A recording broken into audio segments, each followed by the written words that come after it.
Piston fan. Their slogan was, "We come to work." That's what Detroit about. That's why they used it. It's a team thing. They won 2 championships, a team. There was no star. No mayor can come in here and be a star. It's a team thing. No governors can come in here and think you can do it by yourself. It's a team thing. You got communities. They got ideas too. The only thing wrong with Detroit, people have lost hope here. Residents, city workers, so much corruption, they lose hope. But I grew up here. I love this city. I think it can come back.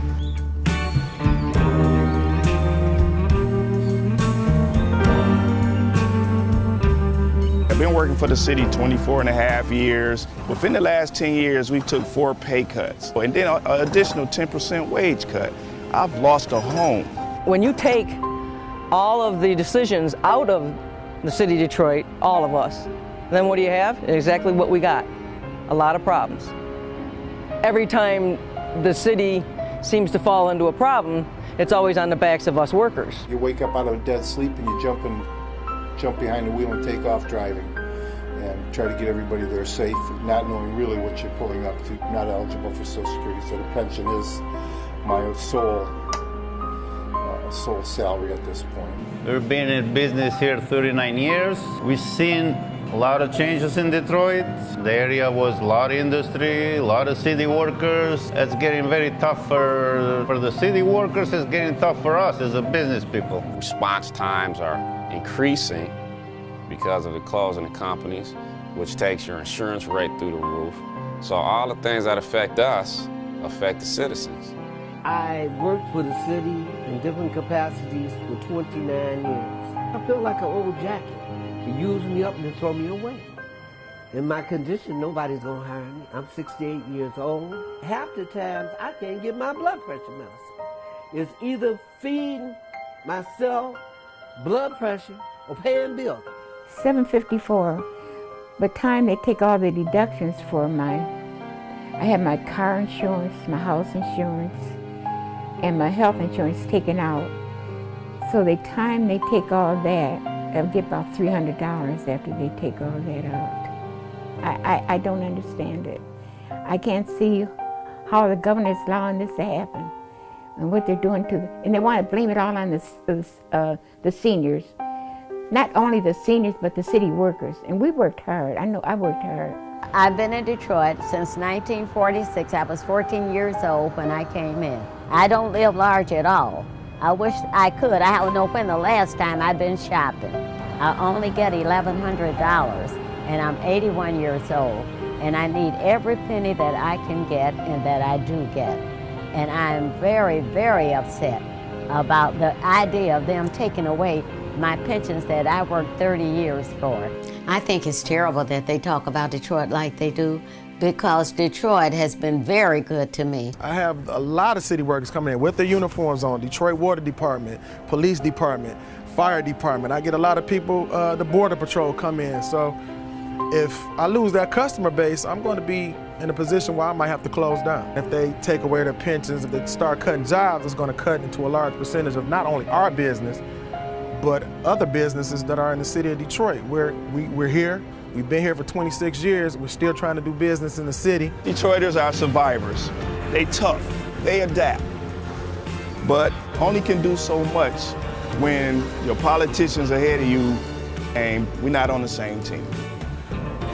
We're not gonna let Detroit be erased, bulldozed, or wherever. We're gonna fight to the bitter end. Detroit gonna survive.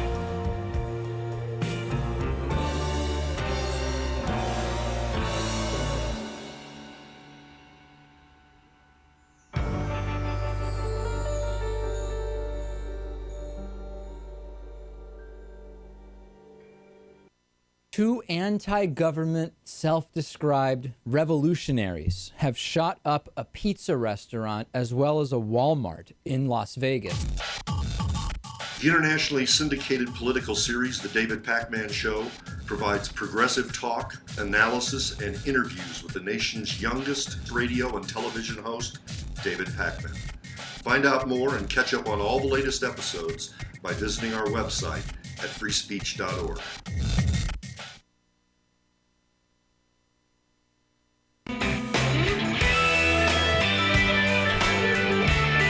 Hey, hello everybody, friends and neighbors. Good to see you today on this big Tuesday, January 20. It's a big day because it is the State of the Union Day here in Washington, D.C.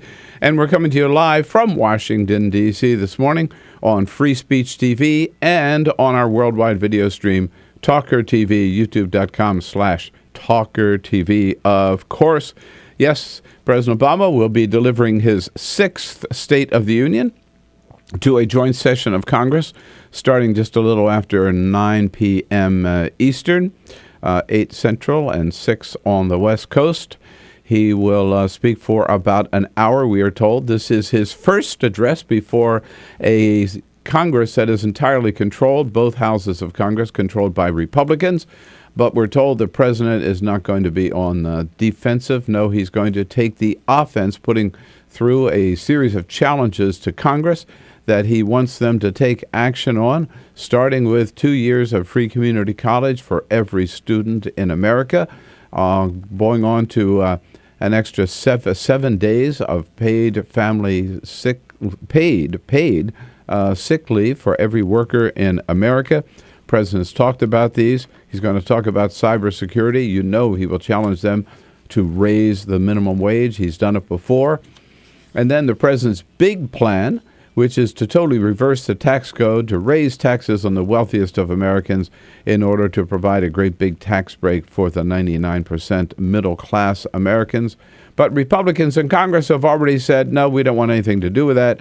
We stand with the 1%. We don't stand with the stinking 99% of working-class Americans. And meanwhile, the NFL is investigating whether or not the Patriots cheated on Sunday over the Colts by taking some of the air out of their footballs, the big scandal called Deflategate. We'll talk about it all and look forward to hearing from you at 866-55-PRESS, January 20. Welcome. This is the Bill Press Show.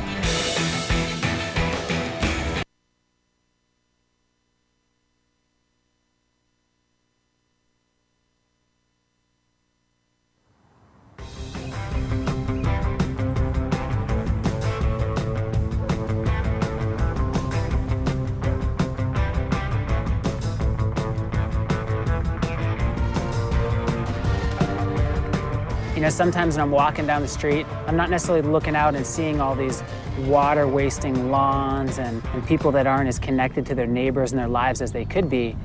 I'm walking down the street looking, going, edible oases, rainwater, fed landscape, and just looking at the possibility of these sort of landscapes up and down the streets of neighborhoods and communities all across this world.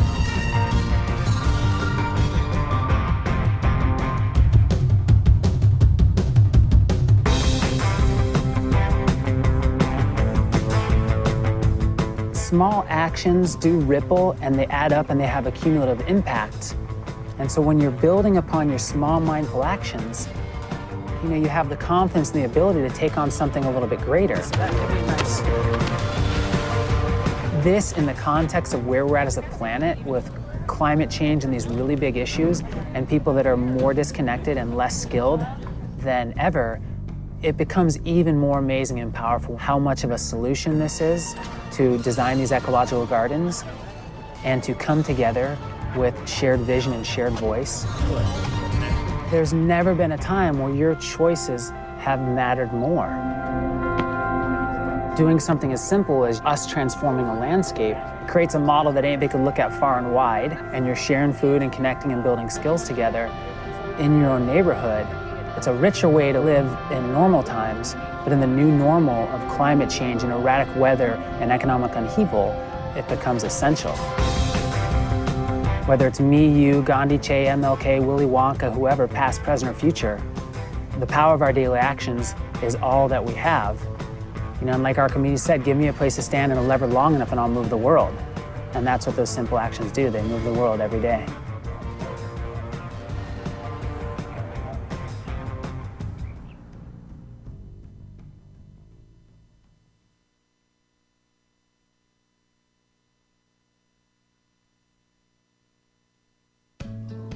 You wouldn't let money just blow out of your house. So when your AC or heater is on, make sure the doors windows, and fireplace flue are shut tight. If you're headed out, turn down the AC or lower the heat by 10 degrees. And always keep your water heater set at 120. A little bit of common sense goes a long way. Get more great tips at energysaver.gov. So, I'm kind of new here, but I've noticed a trend. My human does this funny thing where she goes around and gets all my toys, and then she hides them in that basket by the door. But it's always the same basket, and it's always in the same place. And then she acts so surprised when I find them, but, she's putting them in the same basket. Again. It's like, hello, that's where you put it last time. You were the worst at hide and go seek.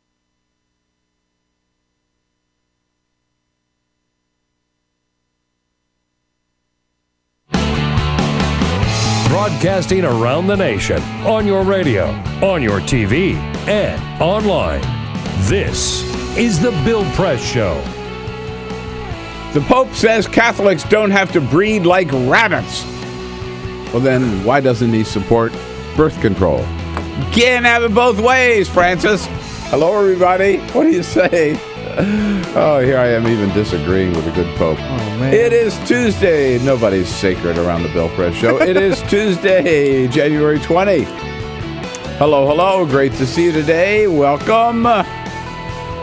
Pull up a chair, grab a stool, whatever, or just stand by. It's the Bill Press Show, and we're glad to have you on board this Tuesday, State of the Union Day in Washington, D.C., and, of course, across the nation.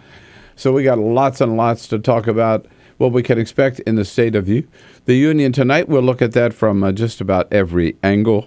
What's going on around the country and around the world, a big celebration for Martin Luther King Day yesterday. What's it all about? Hope you took my advice and went out and saw the movie Selma. If not, it's still out there. Go see it.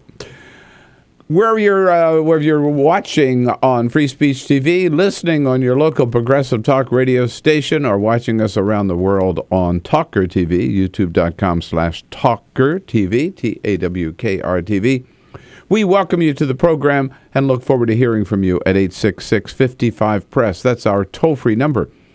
Give us a call again at 866-55-PRESS. Send us your comments on Twitter at BP Show or on Facebook at facebook.com/Bill Press Show. Peter Ogburn and Elisa Murphy leading up the team this morning. Hello, hello. Hello, Bill. Hey, good morning.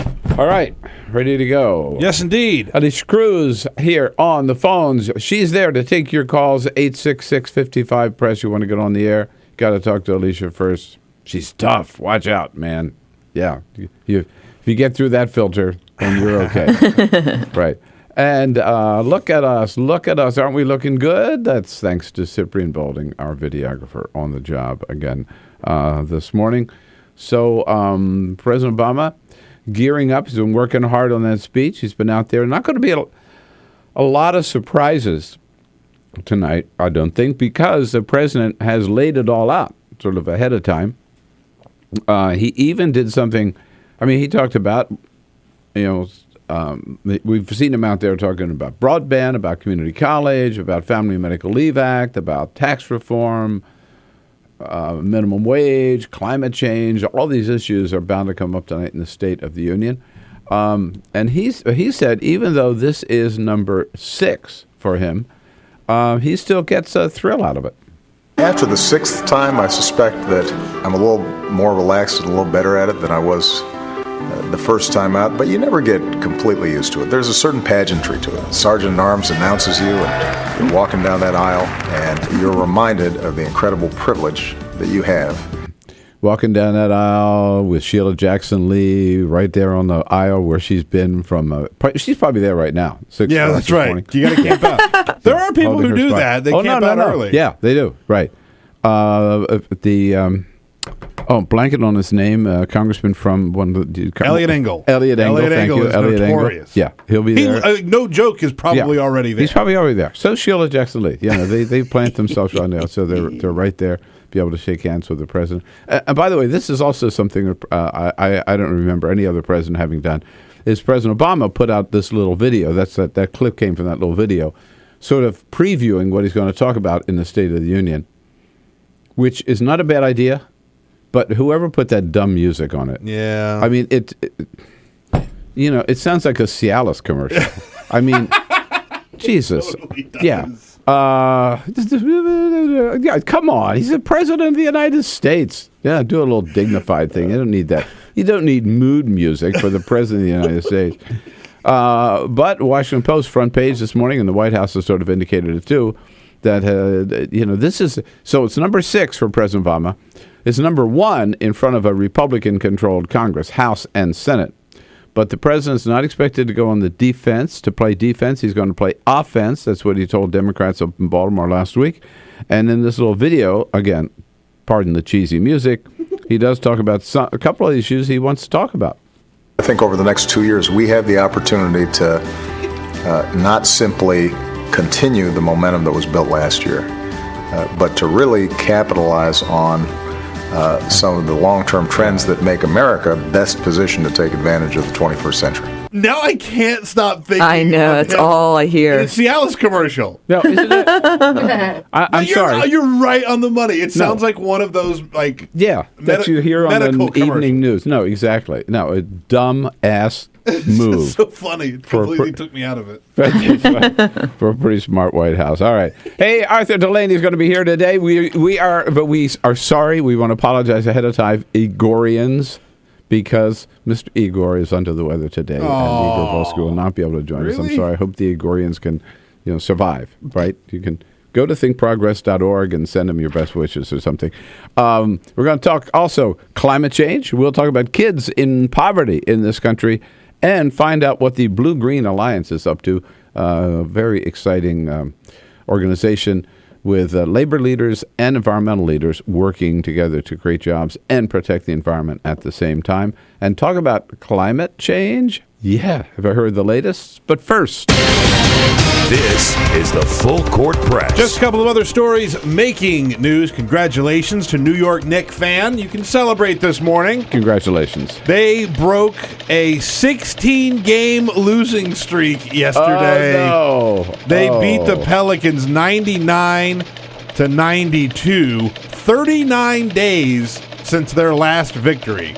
Based on the U.S. Census numbers, there were more than 422,000 babies born in the United States between those two victories. Knicks have a real problem. Never knew a Knicks victory. Huh? Knicks victory, right? Right. Yeah. Meanwhile, the Washington Wizards yesterday won. We should point that out. A total blowout of the 76ers. All right. So, Knicks fan can rejoice today. End of an era in London. Britain's best-selling newspaper, The Sun. Yeah. They are dropping the photos of topless women from page 3. No. It's an institution. It's been going on for 44 years. They've had topless women in the newspaper, and they said finally that they are dropping that feature altogether. They put out a statement saying, quote, The Sun will no longer feature topless models on page 3. They say that the custom is old-fashioned. Whoa.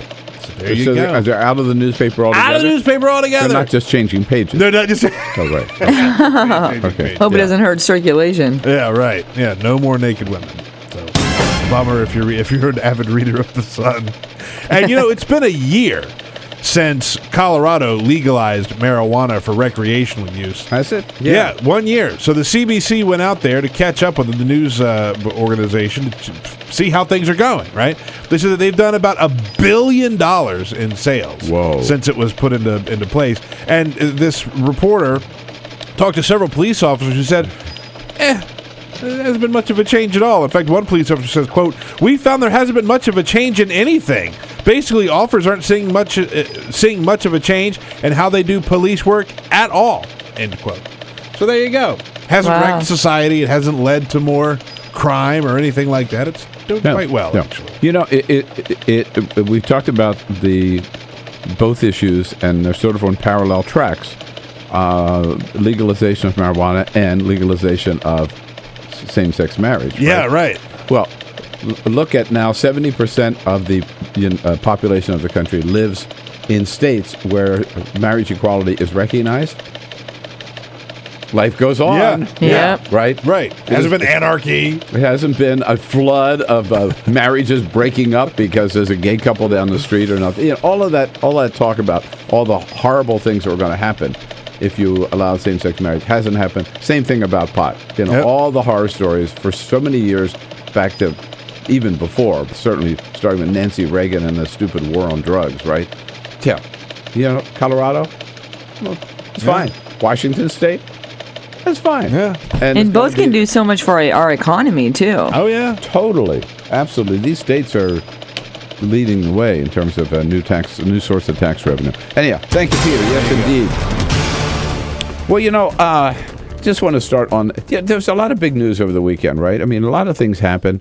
There was still the tail end of the events in Paris, a new raid on terrorism, terrorists, and a couple of terrorist cells over there, particularly in Belgium and across Europe. I mean, David Cameron was here in Washington, had the big newser, which I attended with President Obama. It was all the big football games leading up to the Super Bowl Sunday. So all that kind of stuff is going on.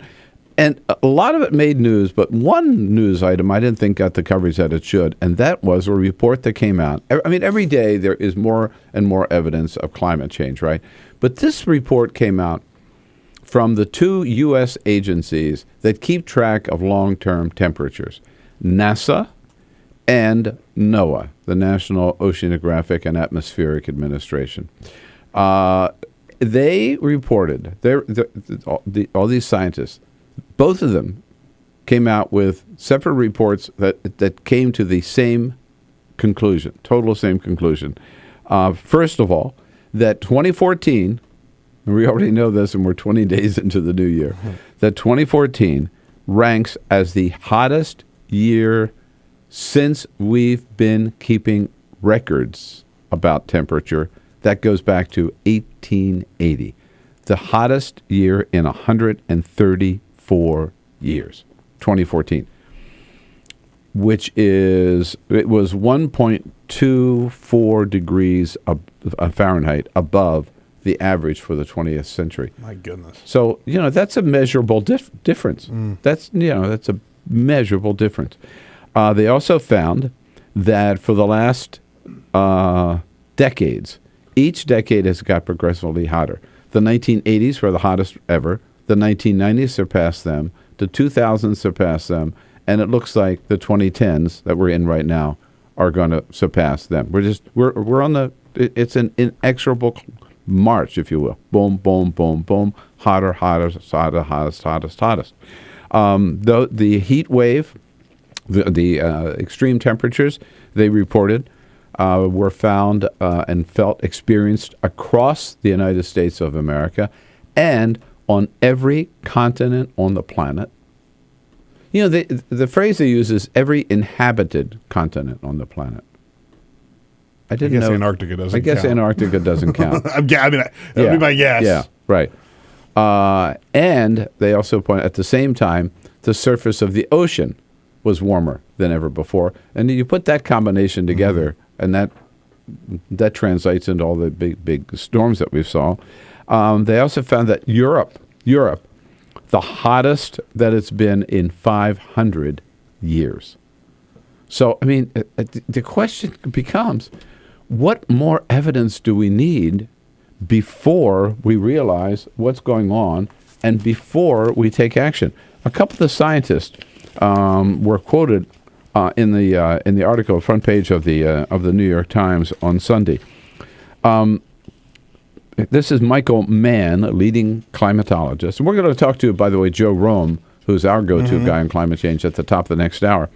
Michael Mann says, quote, leading climatologist, quote, the record temperatures underscore the undeniable fact that we are witnessing before our eyes the effects of human-caused climate change. Flat out. It's there, it's happening, and we're causing it.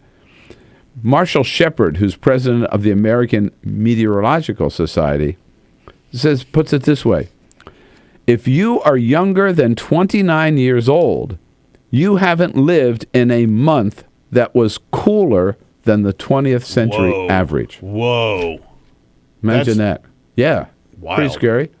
So, you know, you have a certain age, man. You have been living in the hottest, your entire life, in the hottest temperatures ever on the planet of the Earth. So, I mean, you know, it's time to take this seriously. And I tell you one thing, so I guess my question to you is, what's it going to take? What's it going to take before? I mean, this should not be a partisan issue. We're talking about saving the planet, right? And no less a voice than the Pope has come out and talked about global warming, which he says is obviously man-made. And the Pope is working on an encyclical that he's going to publish in June or July on the issue of global warming and saving the environment, which is unheard of for any Pope before. Already some of the conservative American bishops are very upset about this. But Pope Francis says, I don't know if human activity is the only cause, but mostly, in great part, it is man who has slapped nature in the face, says Pope Francis. We have, in a sense, he says, taken over nature. So you've got all the world's scientists, except those who are on the payroll of the coal companies, saying climate change is real. It's caused by human activity. You got the Pope saying that, and you can just look around you and see it and feel it. When are we finally going to do something about it? Do you think there's any hope for this Congress? 866-55-CRESS. Of course, the end of the year is the big conference in Paris where we hope to see the entire world, led by the United States, lead on climate change. Do you think it'll happen? Let's talk about it here on Tuesday, January 20, 866-55-CRESS. You know the toll-free number. Use it. This is the Bill Press Show.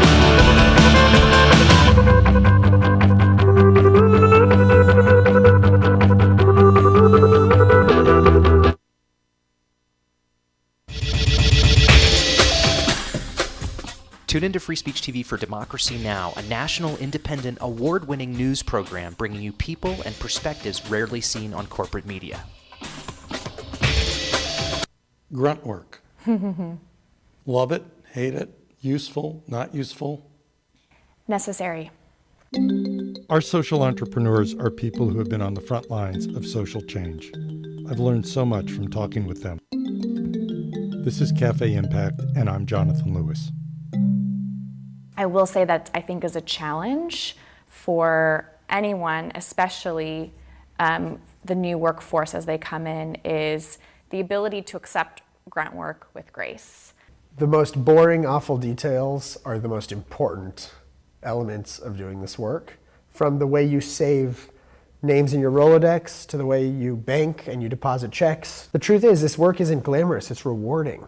You don't go into this for the glamour, you go into it for the impact. And so it takes that determination to do the scut work to actually get anywhere.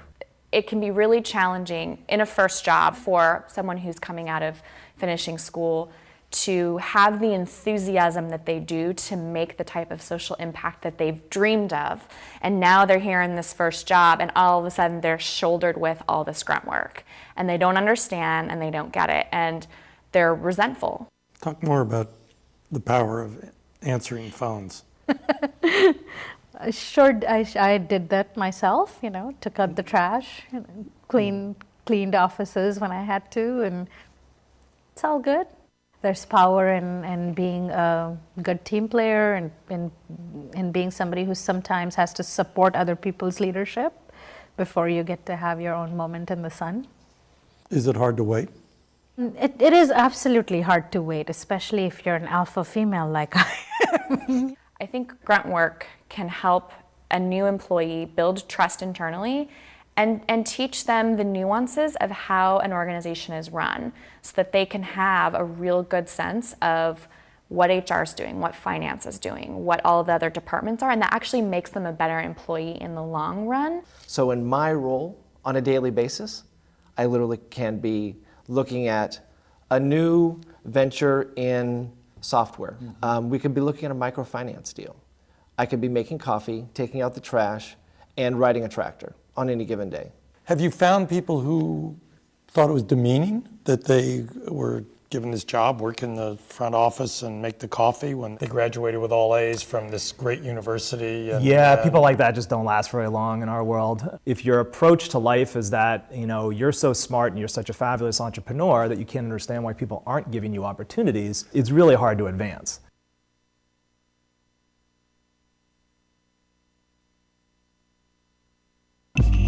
Tune in to Gay USA with hosts Ann Northrup and Andy Hum for in-depth coverage of lesbian, gay, bisexual, and transgender news. Watch Gay USA every week, only on Free Speech TV.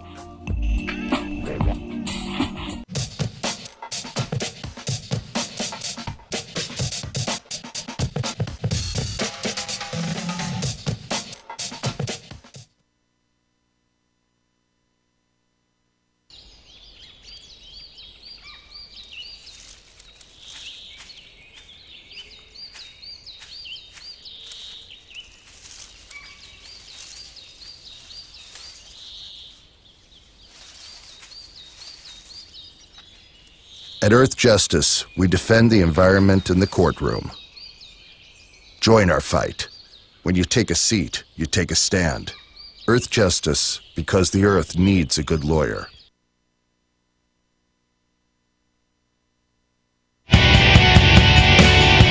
The most valuable morning radio show, according to The Nation magazine. This is The Bill Press Show.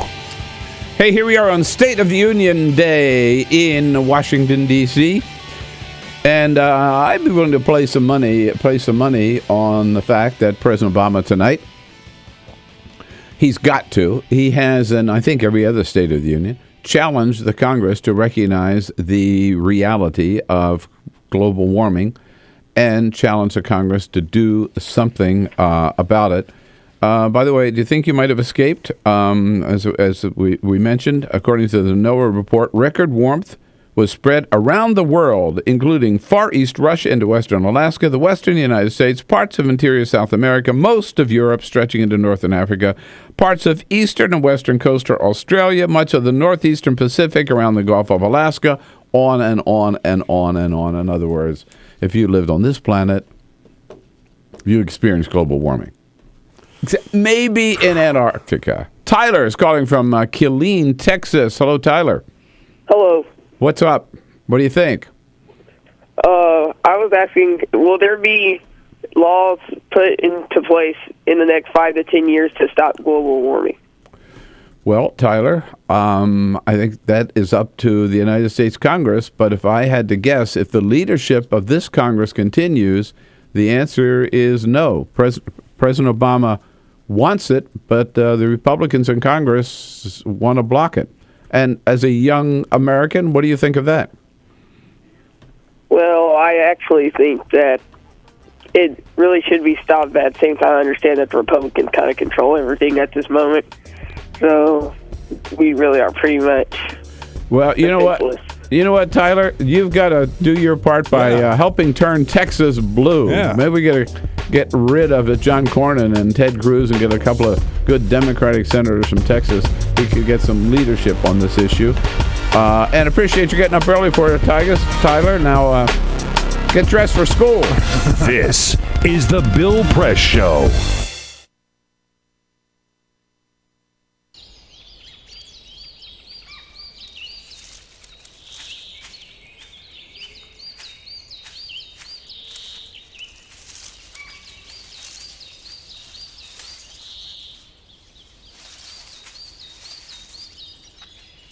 At Earth Justice, we defend the environment in the courtroom. Join our fight. When you take a seat, you take a stand. Earth Justice, because the Earth needs a good lawyer.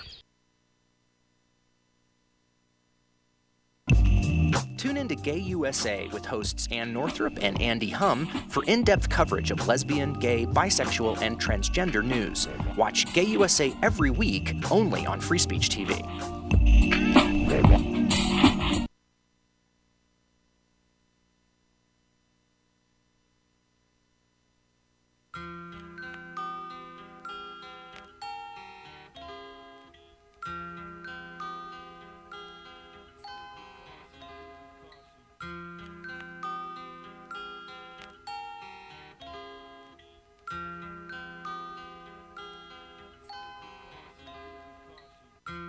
Just this month, my bill was like $138. Even at one phone call a week cost me $40 to $50 every month. I am living on a fixed income of SSI, so this is really a great hardship. Families are being punished when they incarcerate their children, they incarcerate the whole family. In 2011, the Media Action Grassroots Network, Working Narratives, and Prison Legal News founded the Campaign for Prison Phone Justice, an effort to call on the FCC to address the cost of interstate phone calls. The campaign mobilized prisoners to send hundreds of letters. Advocates and families filled out postcards, met with elected officials, and signed petitions. Partnerships were formed across the political spectrum and with groups in the criminal justice, civil rights, and public interest community. The film distribution company Participant Media and director Ava DuVernay joined the fight through a social action campaign tied to the release of the feature film Middle of Nowhere. In an effort to push the FCC to act, the campaign hosted a historic rally outside of the Federal Communications Commission where for the first time, families of prisoners, elected officials, civil rights and faith leaders came together to call for an end to predatory phone rates. We're all held captive when predatory phone companies gouge our families. My son has been incarcerated now for over 10 years, and my husband estimates that in the time we spent over $25,000 on prison phone calls. My hero's not yours, you probably arrested them. Your schools probably neglected them. They spawn thoughts, you probably infected them. Feed us what you feed us, you can lay us next to them. FBI call it major crimes. Babies making babies cry.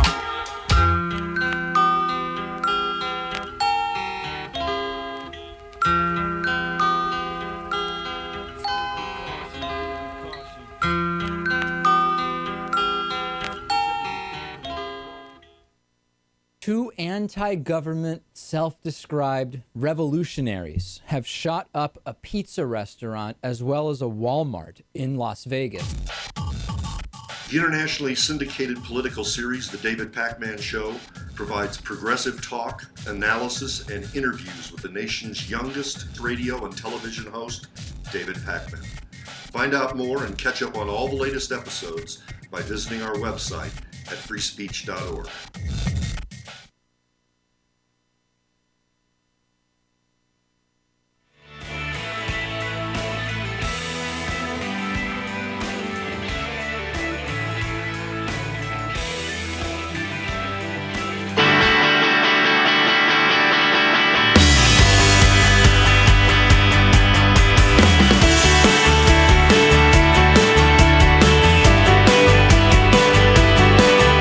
On your radio, on TV, and online.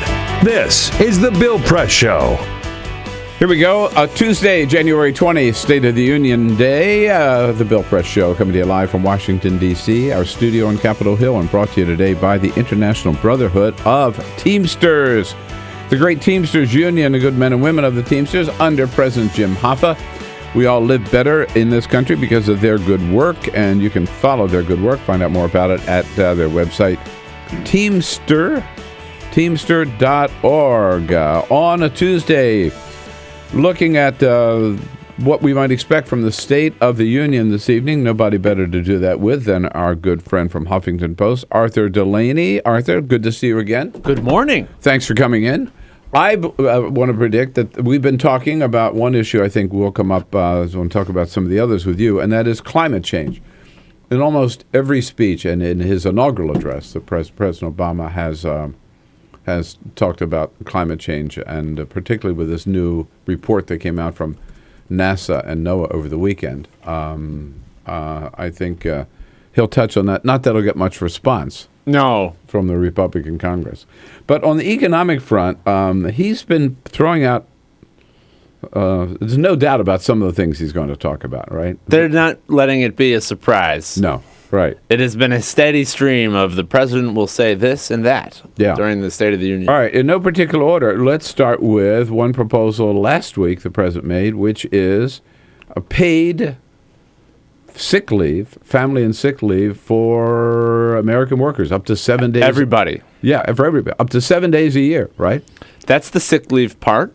And the family leave, well, he's starting this with actually an order giving family leave to executive branch workers. Mm-hmm. And that's 6 weeks of paid leave, which isn't really that much. If you have a child, I mean, that's the bare minimum a mom would need to recover just from birth. So this not is all that generous, really. But this is for, but it's better than it has. Better than nothing, and better than it has. But been, where does that put us globally? I mean, globally, Globally, as you may have heard, we are the only country that doesn't have some kind of guaranteed paid family leave. What we have instead is the Family Medical Leave Act, which says you can take 12 weeks off when you have a kid with no pay. And you're guaranteed to get your job back. Yeah. But obviously, realistic people who need money in order to buy food and stay alive can't really do that. Right. But even that, at the time, was an improvement of, I mean, George H.W. Bush had vetoed that very bill twice, I think, before Bill Clinton signed it. So that advanced the ball a little bit. This advances it even more. But I want to be sure I understand. So that for everybody working in a federal agency right now, they do get this 12 weeks. Or they will get this. No, they will get 6 weeks of paid leave. That's what President Obama is doing by order. I meant to say six, right. In effect, he can do that for federal employees. Yes. And for those who work for federal contractors. I think that has been a gray area in the past with things like his orders on the minimum wage for government workers. And it was always like, well, does this extend to contractors? And that was unclear. It might depend when the contract starts and if the contract is changed or if they just re-up it without altering any of the terms. So that's a gray area, which is too bad because there are so many. Yeah. So on top of doing it for federal employees, what the president is going to be asking Congress is 6 weeks plus 7 days sick leave paid. Right. And the idea of sick leave, it's in case you get sick so you don't go to work and infect people. If your kid gets sick, you don't send your kid to school anyway because you can't stay home because without your job, you would have no money to buy food to keep everybody alive.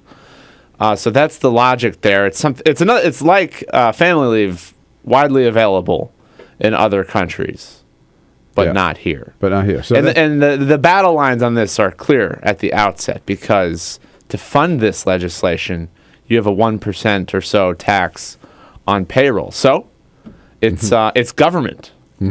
And that makes it easy for Republicans to say, well, government is not the solution. But I think it's an interesting issue for Democrats and one that they should really, there should be a debate on this because we are ostensibly a family values country with family values politics. And the fact is, most people who have kids face immediate and severe economic punishment for it, unless you're one of the lucky, 13% or so of private sector workers who have paid family leave just because that's what they got with their jobs. Most people don't have it. Right. No, I think it's a good issue. I think it's a good issue for Democrats and Republicans. And Republicans, if they're smart, I think would get behind it. As is the issue, which I really like, of 2 years of free community college. Again, as I said, you combine that with universal pre-K, and then I think we're serious. I think it's historically, the United States has not been a great provider of welfare compared to what other countries in the world have done, except on free public education. And on that, for like 100 years, we've been number one. And we're losing that advantage as other countries have caught up. And here is something we could do to get back to that. And it's part of the welfare state, but it's not just giving people money. It's like Republicans say they prefer. It's giving them opportunity. It's not guaranteeing equality of outcomes, but it is increasing opportunity for people. So I think it's really bold, unusual, interesting proposal that should also get a fuller debate. And I know you're using welfare in the generic sense, but I mean I see it really as an investment in our future. I mean, I don't think there's any greater investment we could make than the public school system. And for 2 years of free community college, I mean, just to be able to compete globally. I meant welfare everything the government does, not specifically. I recognize that. I just want to be sure that some people didn't understand. We're not talking about doing nothing and getting a check for doing nothing, which is unfortunately the way a lot of people define welfare. But the biggest, it seems to me, the most challenging thing the president has put out there is what he wants to do about taxes and the tax code. I mean, he's proposing really pretty radical, isn't it? Turning it upside down.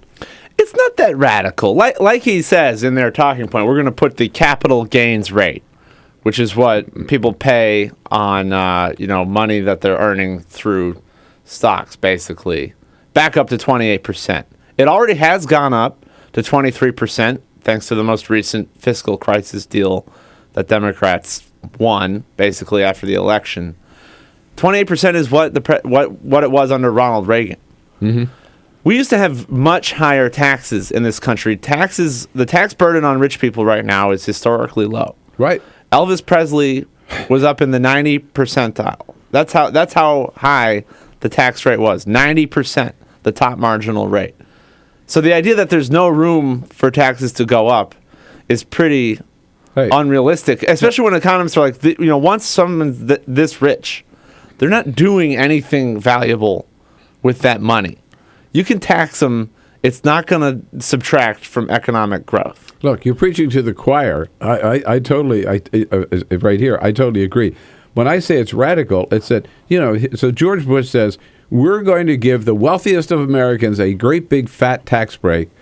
And then because they're doing so well, everybody else that's all going to trickle down and everybody else will benefit. And we know it totally did not happen. So, President Obama is taking the exact opposite approach. He's saying we're going to raise taxes on the 1%, the very wealthiest, and we're going to cut taxes on the middle class. Right. So that is radical. There's the capital gains tax increase and also inheritance taxes, closing loopholes that allow people to get out of pay. So those two things would then be plowed back into tax breaks for the middle class. Does that mean that the rate goes down for the middle class, or they just get more out of it? It's things like you would triple the child tax credit. So instead of $1,000 per child, $3,000. So it's little things like that. It's not their marginal rates going down. What's interesting, the earned income tax credit. Republicans have started trying to do populist rhetoric, and now they're going to be having to defend what has really been a top priority, which is reducing tax burdens on the richest people. And they know, it's impolite for them to just say that, but that's what it is. But they've got this populist rhetoric. For instance, Mitt Romney, in his speech on the aircraft carrier, lamented that under Obama, the rich are getting richer. And the poor are getting poorer. Do you not see the connection there? Mitt Romney? Mitt Romney is clearly saying that the rich got richer and it didn't help the poor get poorer. And this is a populist rhetoric that they are trying to find their footing on. It's not just Romney. It's every 2016 hopeful. Right. Except for Bobby Jindal, who was saying, Ebola and Muslims are going to kill you. Yeah, right. They are all now saying that the rich are getting richer and the poor are getting poorer. Well, you just saying that, you're saying that the rich getting richer didn't help the poor get poorer. I think it invites the question, well, why not have higher taxes on the rich if it's not doing any good to just let them get richer? I mean, the way I see it, President Obama has built this mousetrap for the Republicans, right? I mean, it really is. It's forcing them with this proposal to show the world who they stand with or who they stand for, right?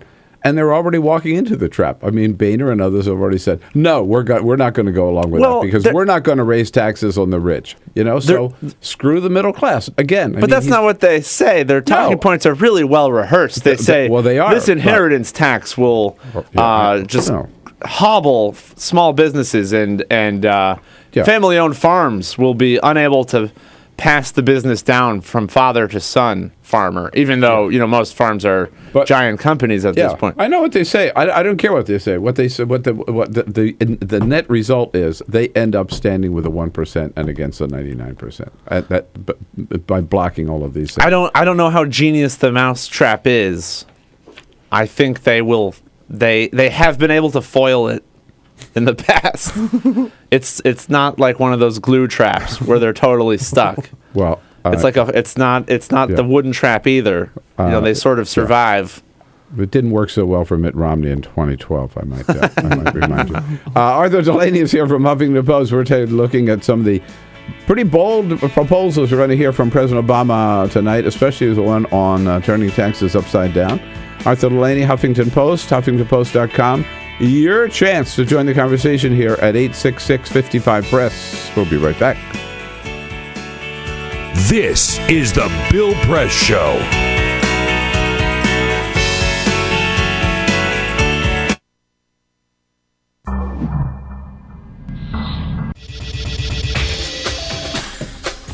Tune into Free Speech TV for Democracy Now!, a national, independent, award-winning news program bringing you people and perspectives rarely seen on corporate media. I'm the retired bishop with the Episcopal Church as the bishop for all chaplains in federal service. I read that there was a group of people that represented a sense of injustice that I had. We'd lost Zuccotti. I mean, there was a kind of a hope that maybe Trinity Church would be gracious and give Refuge. We picked this day where we would gather and demonstrate that Trinity was closing its ears to what was happening. We marched around the block, and I realized that, my goodness, they're carrying a ladder. And I thought, well, this is the moment.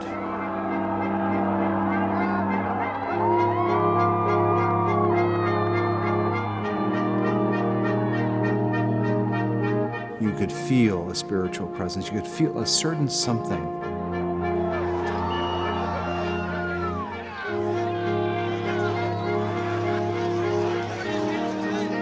And then the cops came in. It got brutal. I'm with you right here. Robin, I'm here. The church needed, in this moment in history, to stand alongside of these protesters. The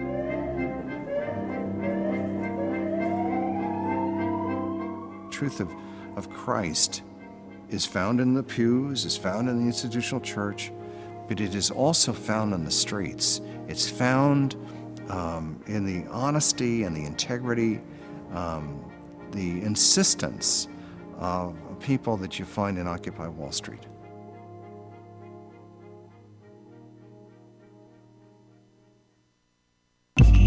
Tune in to Gay USA with hosts Ann Northrup and Andy Hum for in-depth coverage of lesbian, gay, bisexual, and transgender news. Watch Gay USA every week, only on Free Speech TV.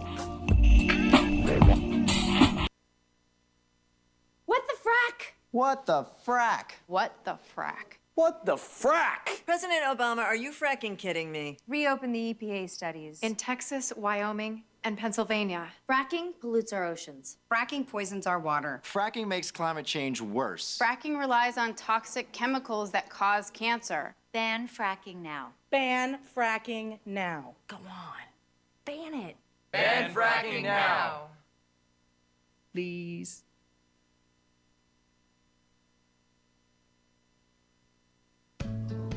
You wouldn't let money just blow out of your house. So when your AC or heater is on, make sure the doors, windows, and fireplace flue are shut tight. If you're headed out, turn down the AC or lower the heat by 10 degrees. And always keep your water heater set at 120. A little bit of common sense goes a long way.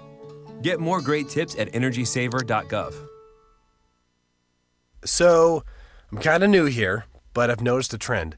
My human does this funny thing where she goes around and gets all my toys, and then she hides them in that basket by the door. You know, but it's always the same basket, and it's always in the same place. And then she acts so surprised when I find them, but, you know, she's putting them in the same basket. Again. It's like, hello, that's where you put it last time. You were the worst at hide and go seek.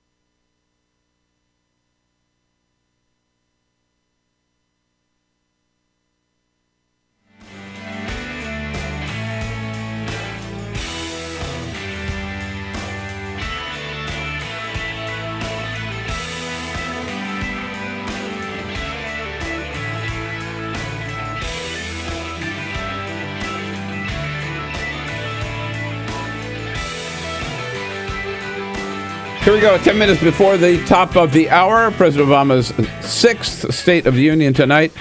His first in front of an entire Republican Congress, which raises the question, Arthur, of the things we've talked about. 2 years free community college, the paid family leave, and the new tax code changes in the tax code. Which of those do you think has a chance of getting through this Republican Congress? Maybe the community college. I don't know. I like this sort of game show guessing because obviously none of them really is tantalizing to Republicans. Right. Yeah. We'll probably have a minimum wage pitch in there too. I would hope so. I don't want the president to back away from minimum wage. I think for the next 2 years, these ideas will be dead in the water, and then if we have a Republican president after that, they'll all be taken up with gusto. We'll become a much more socialist country. Bernie Sanders going to be elected. Donald's calling, joining us from Oak Brook, Illinois. Hey, Donald, welcome. Hey, Bill, how you doing? I'm doing well, thanks. What's your comment? Well, my comment is I haven't heard the president say anything about protecting Social Security. He seems to have dropped off the table. And that bothers me because I'm on Social Security, and I have a sister who lives in a retirement community, and these senior citizens, they watch Fox News all day. They claim that nothing's going to happen to Social Security, and if something does happen, it'll be the president's fault. And this is where they're going with this. Well, this is a great point. This is a great point, yeah. And the Republicans have already, I think we talked about this last week. Thanks, Donald. Right? They've already moved to block Social Security. There will be benefits. A confrontation on Social Security in this Congress because there has to be. Because if they do nothing, Social Security disability insurance will be underfunded, and incoming taxes can pay 20% less in benefits that are scheduled. So Democrats have been saying this is a hostage move, setting up this confrontation over disability. Republicans have made it so that Congress can't do a simple reallocation of payroll taxes to fill the gap. There will have to be reform. If disability insurance is the hostage, what is the real target? And that could in fact be retirement insurance. President Obama in the past has actually initiated the talk on Social Security in one of his State of the Union speeches, in fact, in which he endorsed the idea of changing how benefits are adjusted for inflation, which through a sort of wonky process amounts to a benefit cut, and that was the changed CPI. I'm sure people CPI, groan and roll their eyes when they hear that term. Right. But anyway, he actually stopped talking about that. And President Obama, in the last 2 years, has backed away from the concept of a grand bargain on Social Security. But I think the caller, David, is right that he is the essential agreement, the essential ingredient for something happening.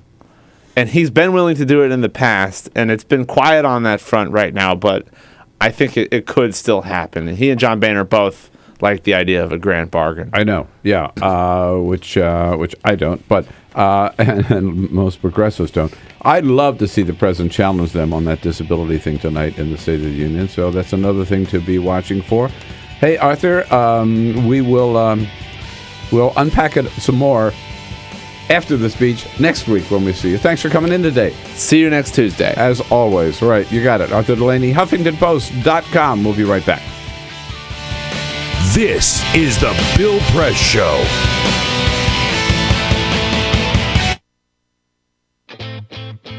What gets you into college? Good SAT scores? High GPA? Lots of extracurriculars? Sure, but what you really need is money. If you don't have the cash, you'll need a loan. And we mean huge student loans because the cost of college has risen 1,000% in the last 30 years. This means big money for the banks that collect fees and interest. Now, millions of young people are starting their adult lives with an average of $29,000 of loans on their backs. Altogether, we're talking $1.2 trillion in student debt. And more people are finding it impossible to pay them back. Welcome to the student debt crisis.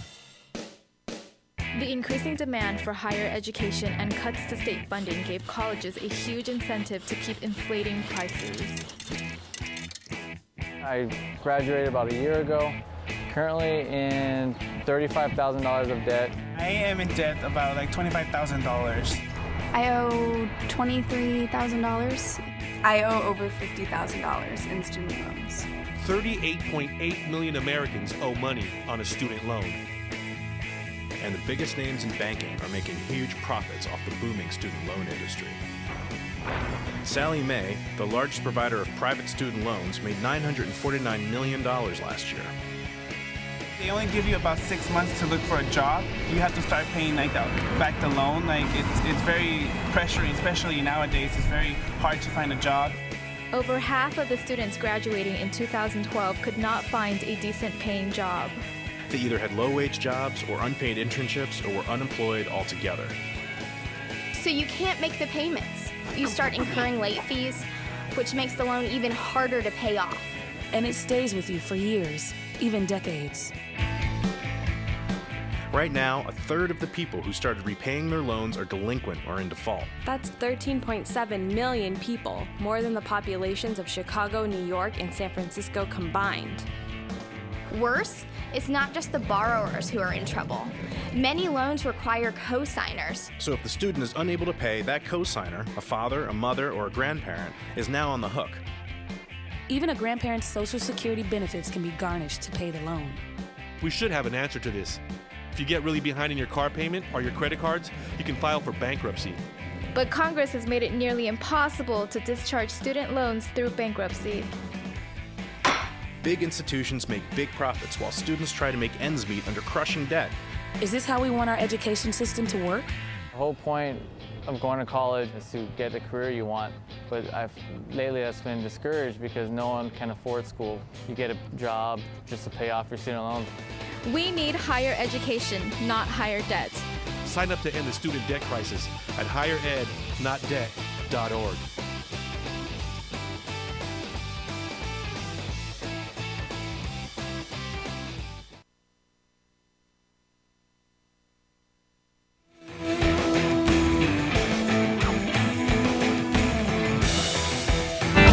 This is the Bill Press Show. Joe Romm from the Center for American Progress and Climate Change. Next, A Peter? bad advertisement for Keystone Pipeline. Yesterday, a Montana pipeline burst, sent as much as 50,000 gallons of oil into the Yellowstone River. The governor declared a state of emergency. Residents have been told not to drink the tap water, which some say smell like diesel.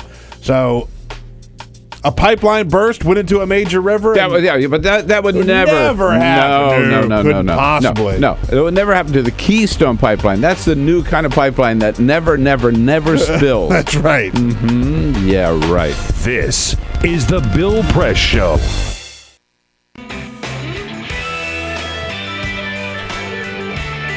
Hey, hello, everybody, friends and neighbors. Good to see you today on this big Tuesday, January 20. It's a big day because it is the State of the Union Day here in Washington, D.C., and we're coming to you live from Washington, D.C. this morning on Free Speech TV and on our worldwide video stream, TawkrTV, youtube.com/TawkrTV. Of course, yes, President Obama will be delivering his 6th State of the Union to a joint session of Congress starting just a little after 9 p.m. Eastern, 8 Central, and 6 on the West Coast. He will speak for about an hour, we are told. This is his first address before a Congress that is entirely controlled, both houses of Congress controlled by Republicans.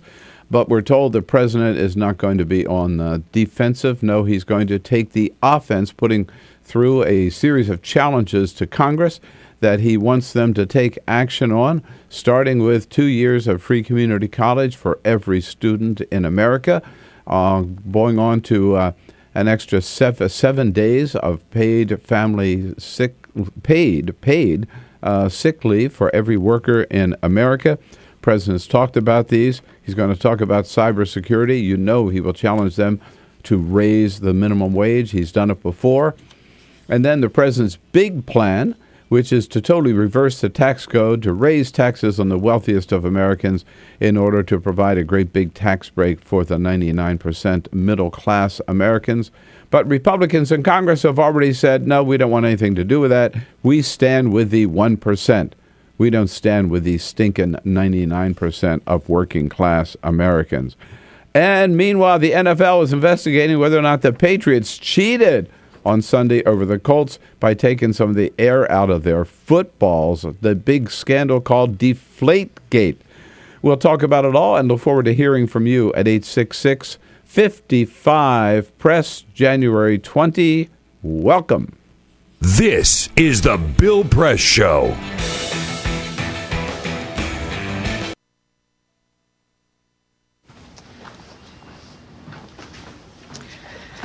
All right. I know this isn't any fun to talk about, but we should. Okay. So who's going to do what? I'll pack the dead batteries. Great. I'll only put what I don't need into a duffel bag. Perfect. That's totally unhelpful. No problem. Meanwhile, I will try to comfort everyone by speaking in a calm voice. And I'll try to get the generator going without any gas. Oh, let's not forget the cell phones, which probably won't work. Right. And who is going to handle supplies? I can forget to do a list for us. Thanks, pal. Well, I think we couldn't be any less prepared. I'm proud of you guys. Talk to your kids about who to call, where to meet, what to pack. Visit ready.gov/kids for tips and information.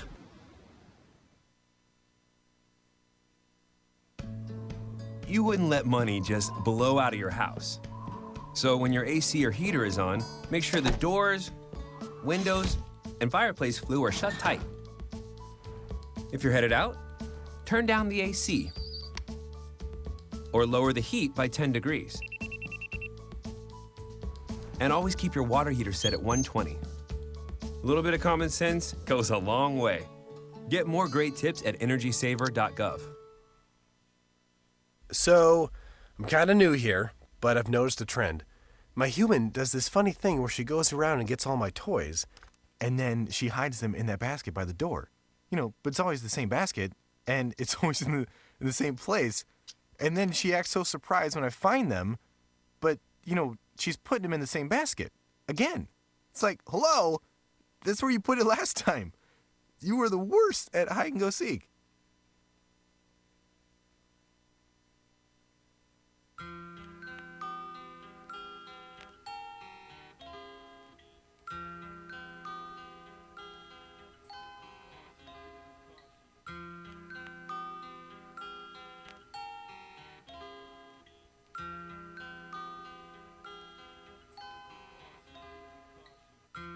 Just this month, my bill was like $138. Even at one phone call a week cost me $40 to $50 every month. I am living on a fixed income of SSI, so this is really a great hardship. Families are being punished. When they incarcerate your children, they incarcerate the whole family.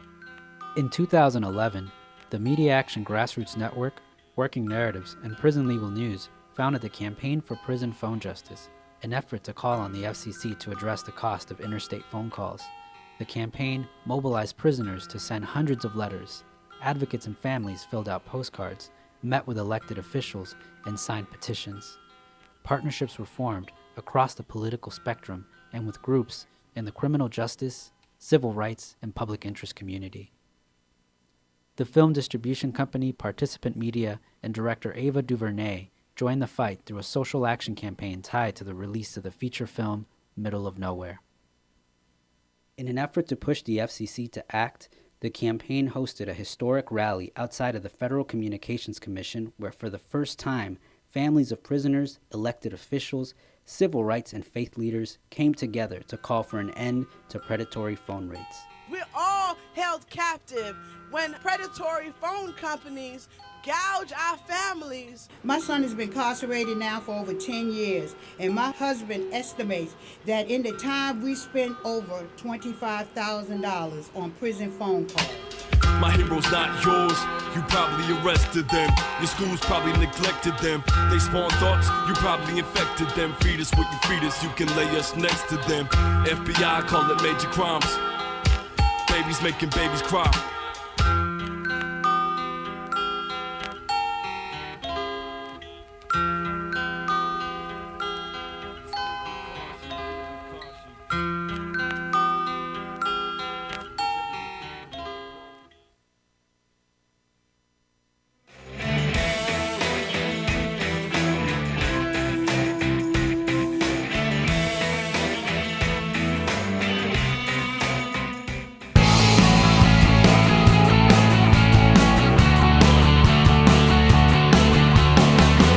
Broadcasting around the nation, on your radio, on your TV, and online. This is the Bill Press Show. President Obama, his 6th State of the Union this evening, and the White House says he is going to go all out, playing offense, not defense. Hello, everybody. On this Tuesday, January 20, we welcome you to the Bill Press Show. Good to be here with you on your local progressive talk radio station all across this great country of ours. In Radioland, we are there with you. Also on the 2 great radio apps. If you don't have a progressive station near you, check out the TuneIn app. Download it. It's free. That way you can keep up with us. And the same with iHeartRadio, which will connect you to one of our great local affiliates. There with you on Radioland, and also here with you on Free Speech TV and on TawkrTV. Welcome, welcome, welcome to the program. Lots to talk about here as we begin the pageantry of the State of the Union address. There will be special briefings all day today. We've seen just about everybody they can get from the White House on the cable morning shows this morning, already this morning, to preview the State of the Union. President Obama put out a little video to preview the State of the Union. He's been going around the country for the last 3 weeks talking about the ideas that are going to be part of the State of the Union tonight. And then they will all gather on the House chambers tonight for that ritual with these, the ambassadorial corps will be there, the Supreme Court, several members of it will be there, the military leadership will be there, the cabinet members will be there, except for the one who is always hanging out in case a bomb were to hit the Capitol. And we don't find that out until later who it's going to be, right? Never right. They don't tell you ahead of time. And then the president and the speaker in back of the president, and he comes down, introduced by the sergeant at arms, right? And he works his way.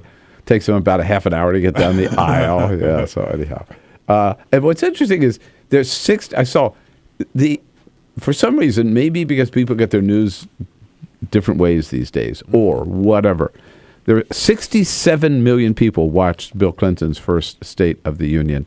Last year, about 33 people tuned in. Million. So like half. About cut in half, yeah. Oof. It's just not it's not that Obama's not good at it. It's just I think people have kind of lost interest. And it's become kind of a kiddie show anyhow. Yeah. Right. I think there are a lot of factors involved. Right. You're right. Peter Ogburn and Lisa Murphy. Hi there. Hello, guys. Hello. Hey, good morning. Yeah. Alicia Cruz also here on the phones, and Cyprian Bolding on the video cam this morning, keeping us all looking good. A new entry into late night last night with now Stephen Colbert gone. Larry Wilmore taking over. Very funny guy. Hilarious. Yeah, very funny guy. Senior black correspondent for the Daily Show. Black correspondent for the Daily Show. Now taking over the show, and last night he opened up with in good form, I thought. Tonight, Lee, the Oscar nominations are out, and they're so white, a grand jury has decided not to indict them. Oprah marched on Selma this weekend. She has a dream that Selma shall overcome the wedding ringer at the box office. Yeah, we talked Selma, Ferguson, and Eric Garner. It's Comedy Central's worst nightmare. Brother finally gets a show on late night TV. It's good. It's good stuff. Yeah. It's about time, and it's also the timing of this. It's amazing. is truly amazing with all of the stuff going on. I know. Yeah. I mean, they're David Oyelowo does not get an Oscar nomination, but Larry Wilmore gets a show on the Comedy Central. There you go. So, he's good, and I hope he lasts a long time. I think he will. We're going to start off this hour with Joe Romm from the Center for American Progress talking about the latest pretty scary climate report. Karen Finney from Media Matters Now used to have a show on MSNBC. Will join us at the half. And in the next hour, we'll talk about no kid going hungry in this country. At least that's the hope and plan. But first, this is the Full Court Press. Deflategate. Deflategate. It is happening. Now, this is the story of the Patriots, the New England Patriots, and how they beat the Indianapolis Colts. They won on Sunday night, and it was not close. 45-7 was the blowout score. But accusations began flying, saying that the Patriots, who hosted the game, were using deflated footballs. Not a lot, but just enough to make it easier to throw and easier to catch. Now, the NFL has confirmed that they are looking into this. They confiscated one of the game balls, and they will sort of say whether or not they think that these balls were deflated and that the Patriots were cheating.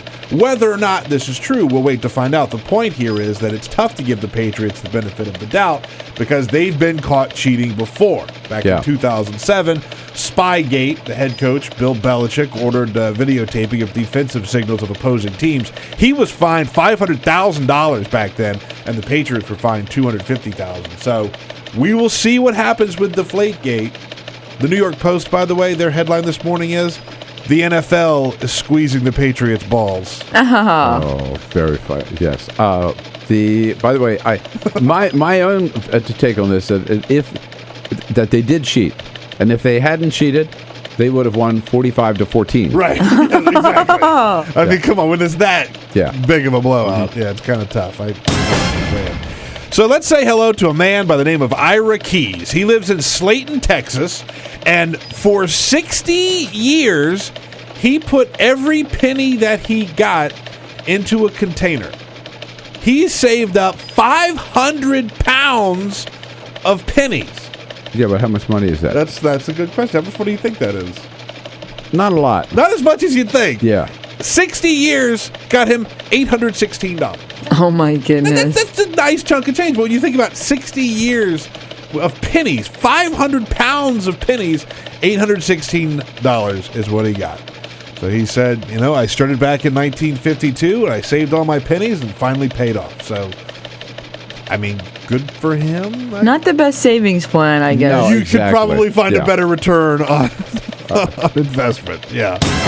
And the University of Illinois at Chicago just unveiled a new study that took a look at the dietary effects of children and on children and adolescents. And they show that pizza is one of the biggest things that kids are eating, and it's also really, really bad for you.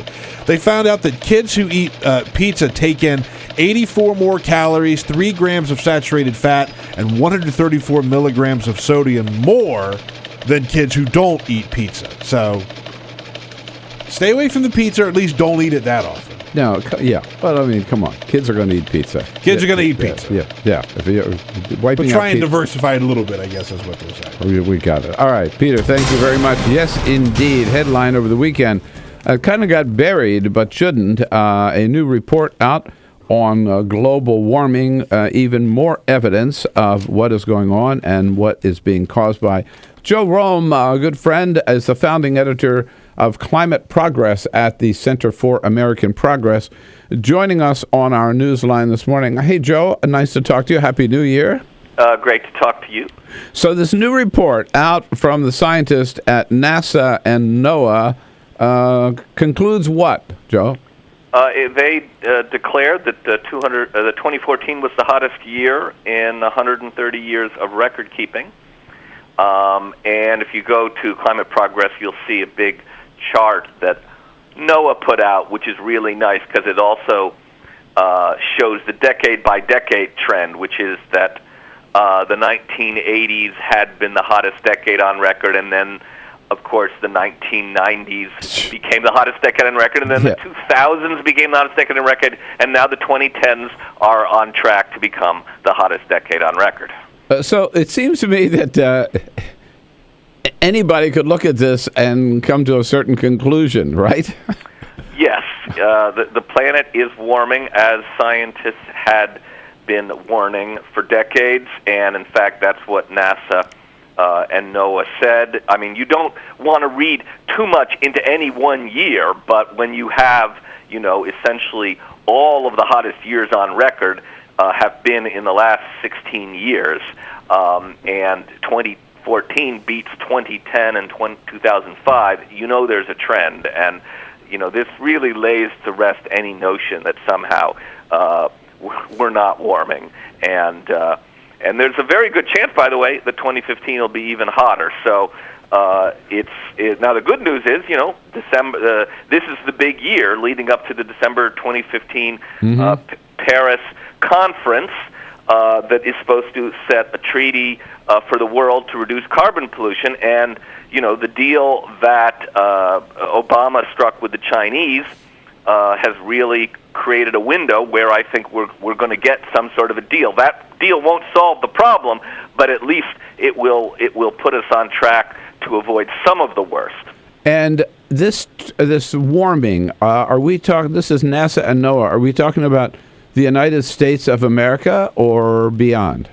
This is global warming. Global. Obviously, people do know that at least in the eastern and Midwest of the U.S., it wasn't a very hot year.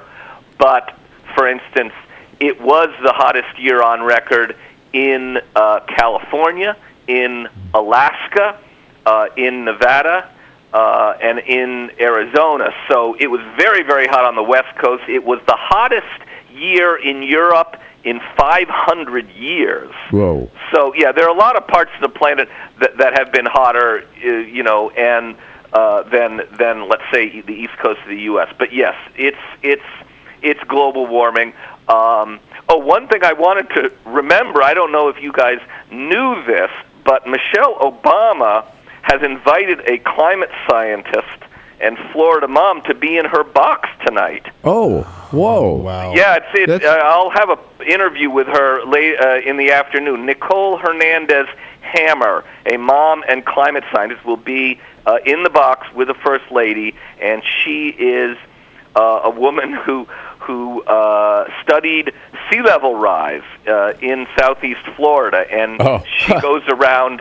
In fact, she says she left academia because she went into academia to study science. Now scientists have figured out what's going on. Now she thinks it's her job to actually tell people in Florida what the science says, and they got to do something about what they're doing. Now, where can we find that interview? On climateprogress.org? Is that right? That'll be later in the afternoon. Okay. I will on climateprogress.org. Yes. Climateprogress.org.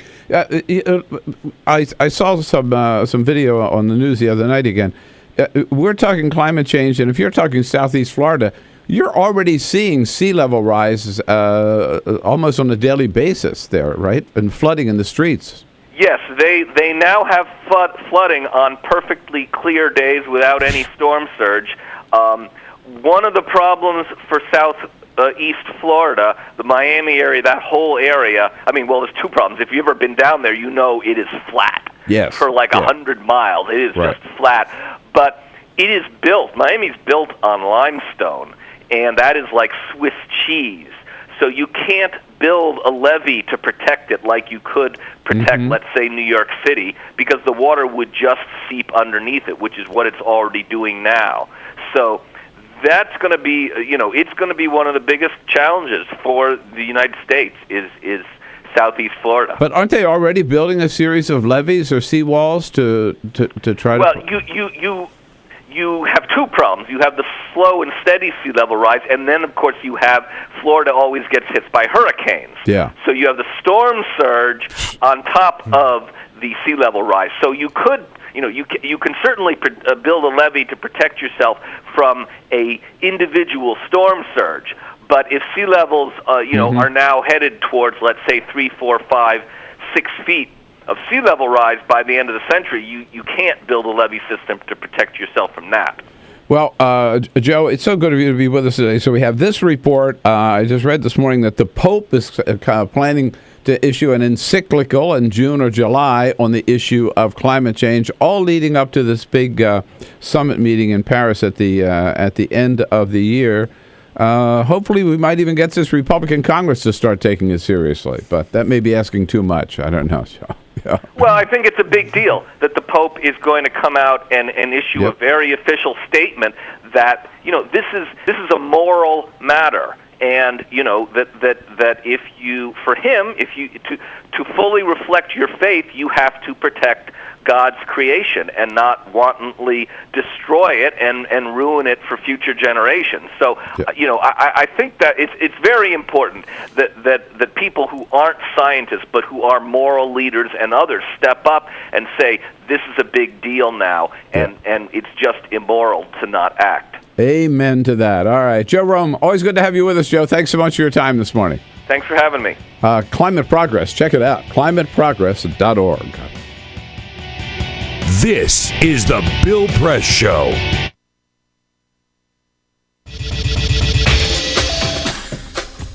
Tune into Free Speech TV for Democracy Now!, a national, independent, award-winning news program bringing you people and perspectives rarely seen on corporate media. Grunt work. Love it, hate it, useful, not useful. Necessary. Our social entrepreneurs are people who have been on the front lines of social change. I've learned so much from talking with them. This is Cafe Impact, and I'm Jonathan Lewis. I will say that I think is a challenge for anyone, especially the new workforce as they come in, is the ability to accept grunt work with grace. The most boring, awful details are the most important elements of doing this work. From the way you save names in your Rolodex to the way you bank and you deposit checks. The truth is, this work isn't glamorous, it's rewarding. You don't go into this for the glamour, you go into it for the impact. And so it takes that determination to do the scut work to actually get anywhere. It can be really challenging in a first job for someone who's coming out of finishing school to have the enthusiasm that they do to make the type of social impact that they've dreamed of. And now they're here in this first job and all of a sudden they're shouldered with all this grunt work. And they don't understand and they don't get it and they're resentful. Talk more about the power of answering phones. Sure, I did that myself, took out the trash, cleaned offices when I had to, and it's all good. There's power in being a good team player and in being somebody who sometimes has to support other people's leadership before you get to have your own moment in the sun. Is it hard to wait? It is absolutely hard to wait, especially if you're an alpha female like I am. I think grunt work can help a new employee build trust internally and teach them the nuances of how an organization is run so that they can have a real good sense of what HR is doing, what finance is doing, what all the other departments are, and that actually makes them a better employee in the long run. So in my role on a daily basis, I literally can be looking at a new venture in software. We could be looking at a microfinance deal. I could be making coffee, taking out the trash, and riding a tractor on any given day. Have you found people who thought it was demeaning that they were given this job, work in the front office and make the coffee when they graduated with all A's from this great university? And, people like that just don't last very long in our world. If your approach to life is that, you're so smart and you're such a fabulous entrepreneur that you can't understand why people aren't giving you opportunities, it's really hard to advance.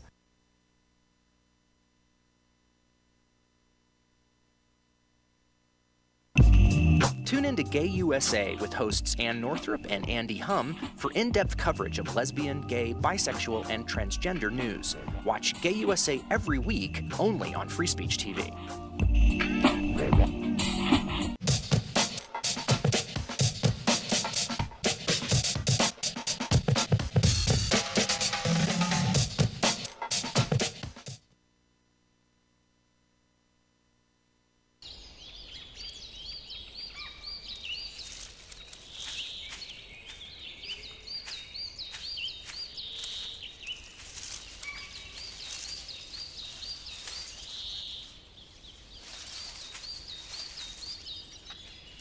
At Earth Justice, we defend the environment in the courtroom.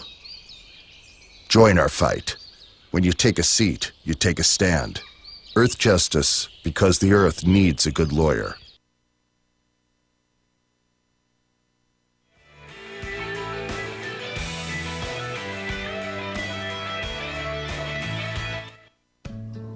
You wouldn't let money just blow out of your house.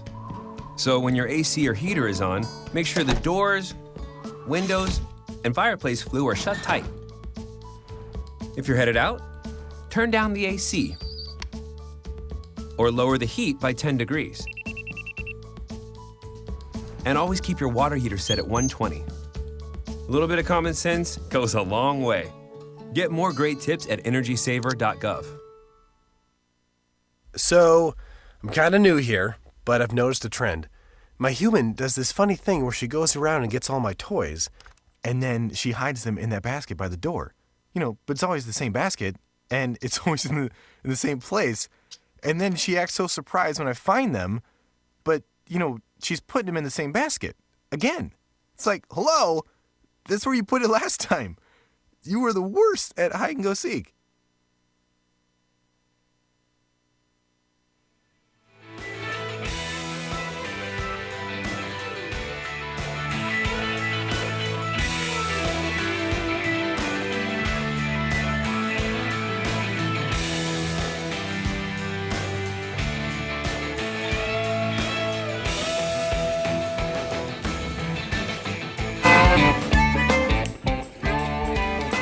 You would think that with all the, if you just look around us, right, at the glaciers, at the rising sea levels already being experienced, at the drought, at the wildfires, at the increased intensity of storms, that, there's no denying it. Yeah. And now when you look at, we've had several reports from the UN scientists worldwide.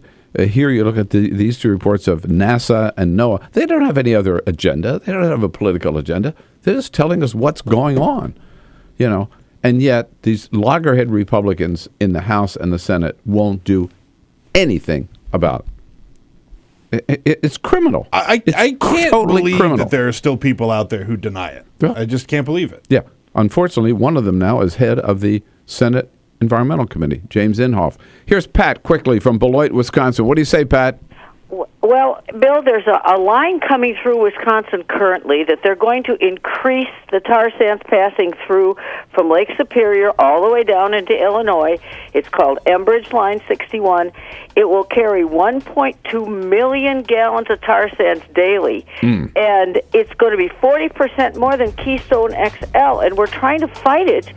If you look it up online, you'll find the information. What's the name of it again? Enbridge Line 61. Okay, you know what? We'll look it up, Pat, and we'll talk about it. And I got to tell you, I'm sure Scott Walker is out there pushing that thing as much as he can. Thanks, Pat. Good to hear from you. Karen Finney coming up next. Show. So this is my computer. This is your computer. Let's go on the internet. Let's go. Click it. Yes. Okay. I cursor in between the R and the E. When I say dot, I want you to just push the period. She's gonna love me all over again. That's it.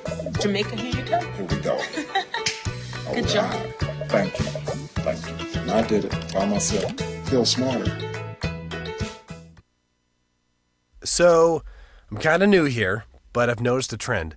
My human does this funny thing where she goes around and gets all my toys, and then she hides them in that basket by the door. But it's always the same basket, and it's always in the same place. And then she acts so surprised when I find them, but, she's putting them in the same basket. Again. It's like, hello, that's where you put it last time. You were the worst at hide and go seek.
So, same time next week?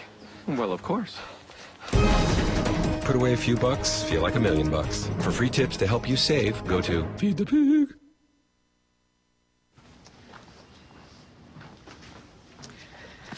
All right. I know this isn't any fun to talk about, but we should. Okay. So who's going to do what? I'll pack the dead batteries. Great. I'll only put what I don't need into a duffel bag. Perfect. That's totally unhelpful. No problem. Meanwhile, I will try to comfort everyone by speaking in a calm voice. And I'll try to get the generator going without any gas. Oh, let's not forget the cell phones, which probably won't work. Right. And who is going to handle supplies? I can forget to do a list for us. Thanks, pal. Well, I think we couldn't be any less prepared. I'm proud of you guys. Talk to your kids about who to call, where to meet, what to pack. Visit ready.gov/kids for tips and information. Hey, thanks for stopping by. You know, I followed your character since the first episode. I'm a big fan. Big fan. Thank you. And listen, your storyline, it makes for incredible TV drama. Thing is, your drug use is very adult content. Too adult for the kids. So I'm gonna have to block you. Oh, man. Yeah. Well, have a good one. You're a nice lady.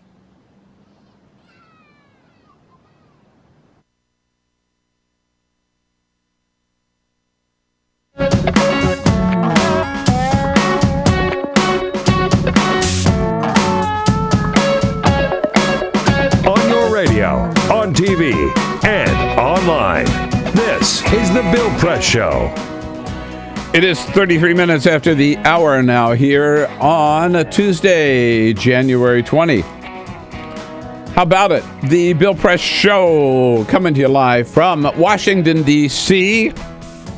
Oh, the city all aflutter this morning, getting ready for the State of the Union address by President Obama tonight. And we are just down the street from the United States Capitol, which will be the scene of the action tonight. Our studio on Capitol Hill, we're brought to you today by the American Federation of Teachers. Yes, the good men and women of the AFT under President Randy Weingarten. In the classrooms of America, making a difference every day, you bet, and we salute their good work. You can find out more about it at their website, aft.org. There are many ways that this State of the Union is a little different than any others. One of them is, it looks like there are not going to be a lot of surprises tonight because the president has been out on the road for the last 3 weeks unveiling program after program after program that he intends to bring up in the State of the Union, sort of giving us a preview of those, right? And then yesterday, the White House released actually a little video. The president himself, this is sort of like the trailer for the State of the Union, right? You know, and on this video, the president first of all says that he's done this already 5 times. Tonight will be number 6, but the thrill is still there. Now, here's what you have to listen to. This is a little video put out by the White House. It's one thing for the president to preview what's coming up in the State of the Union. It's another thing when they put this sick elevator music soundtrack on top of it. Here we go.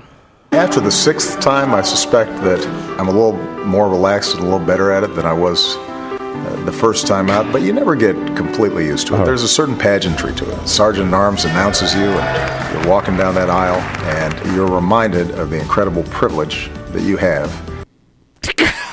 as I said earlier, it reminds me of a Cialis commercial. It kind of does. That silly little harmless elevator music, right? On top. Why? But once you hear it, you can't get it out of your head. No, you can't get it out of your head. It's just dumb. But at any rate, so the president says, yeah, it's still a big thrill for him. And he has talked about some of the things that he intends to say tonight on this video. He said, for one thing, this is not a time like to sit back. No lame duck. He intends to push forward for the next 2 years. I think over the next 2 years, we have the opportunity to not simply continue the momentum that was built last year, but to really capitalize on some of the long-term trends that make America best positioned to take advantage of the 21st century. And the president said that as I mentioned, he's been out talking about some of the programs that he intends to emphasize tonight. Here are a couple of them you're sure we're going to hear about. We put forward proposals for making community college free so that young people can access the education that they need. We're working together with the private sector to increase internet access for communities that feel left out, to increase competition, and to protect our privacy and our security. So those are two: community college and the increased use of access to broadband internet. The president has also talked about his proposal to provide for all American workers paid family leave and paid sick leave. The family leave for women or men, I think, right, who have a baby, allowed to take up to 6 weeks paid leave for that new child. And on the sick leave, it will be up to 7 days of paid sick leave a year for all American workers across the board. He already did so by executive order for workers in federal agencies. It's really stunning to think that the United States of America is finally catching up to the rest of the world. Wow. And allowing paid sick leave, which is really, really important. First of all, so people can take care of themselves or take care of a sick child or spouse. But also important so that they're not coming to the workplace and affecting everybody else around them, right? I mean, it just makes sense. So we're kind of catching up with the Western world on that, but it's a pretty bold move. The president, I'm sure, is going to talk about the issue. At least there'll be a line in there challenging Congress to do something finally about climate change in the wake of the deal that the agreement he signed with China on a climate change agreement. He's got to talk about it. He hasn't in the last couple of weeks mentioned the minimum wage, but I'm sure that's still a high priority for the president. He's mentioned it in every State of the Union so far. I think we'll hear that tonight for sure. But the big proposal that he's put out there is reforming the tax code. And I love it. The Republicans are accusing him of being like Robin Hood. Well, what was wrong with Robin Hood? I mean, it's one of the greatest stories ever. Right. I mean, what the president is saying is we have to do something about this income inequality in this country. And one of the ways to do that is to cut the tax burden on the middle class, cut taxes for the middle class, and increase taxes on those who are doing very well today and have had tax breaks ever since George W. Bush took over as president. So just sort of leveling the playing field, if you will, turning the taxes upside down, raising taxes on the wealthy and cutting taxes for the middle class, raising taxes on the 1% and cutting taxes for the 99%. He's going to put that challenge in front of Congress, in front of a Republican-led Congress, who, of course, don't like this idea because they stand for the 1%. Yeah. Well, we'll find out. It's been so many campaigns and so many different presidents and terms of people saying we have to do something about income inequality. We have to address it. We have to take a look at it. How do we make it better? And this is the first time that it looks like someone has a plan. And we're going to take a look at it. We're going to get it moving. We're going to get it working. And I am very curious to see how he lays it out. Right. And so the question is, I get about the State of the Union tonight. These are some of the ideas that we've heard so far from the president, from the White House. Clearly, the president is not looking at this again as a lame duck. The next 2 years as a lame duck session. He's got his agenda. He wants to get it passed. He's going to challenge the Congress. And as he told Democrats up in the Senate, Democrats up in Baltimore last week, he doesn't see he's going to be playing defense. He's going to play offense, which is the way to go. And even if he doesn't get these proposals through Congress, I think they're the right ideas. And the right approach is to challenge them and to call them out. Your expectations, maybe other issues we haven't talked about that you'd like to see him talk about tonight. 866-55-PRESS is the toll-free number. Let's talk about it. State of the Union, here we come. This is the Bill Press Show.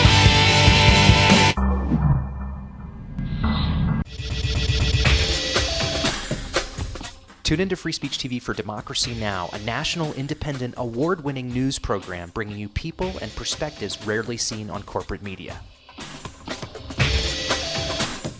I'm the retired bishop with the Episcopal Church as the bishop for all chaplains in federal service. I read that there was a group of people that represented a sense of injustice that I had. We'd lost Zuccotti. I mean, there was a kind of a hope that maybe Trinity Church would be gracious and give Refuge. We picked this day where we would gather and demonstrate that Trinity was closing its ears to what was happening. We marched around the block, and I realized that, my goodness, they're carrying a ladder. And I thought, well, this is the moment.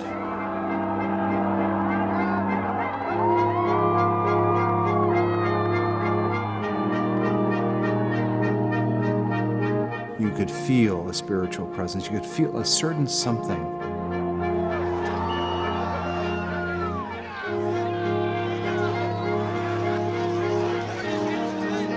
And then the cops came in.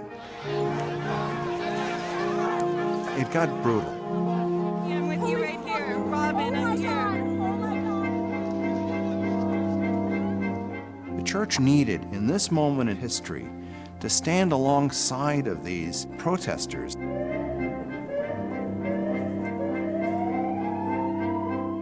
truth of Christ is found in the pews, is found in the institutional church, but it is also found on the streets. It's found in the honesty and the integrity, the insistence of people that you find in Occupy Wall Street.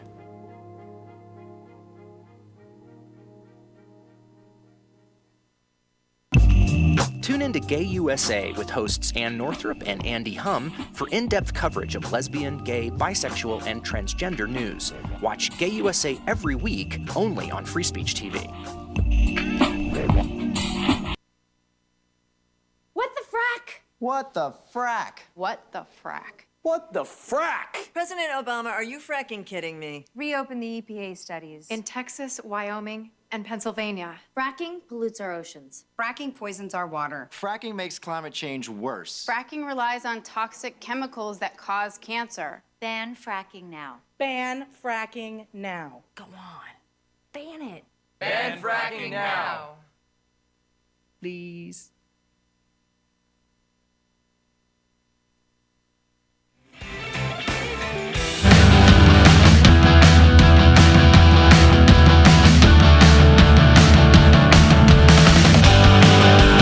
The most valuable morning radio show, according to The Nation magazine. This is The Bill Press Show. Here we go, 15 minutes now before the top of the hour on this Tuesday, January 20. Again, The Bill Press Show here from Washington, D.C. in our studio on Capitol Hill.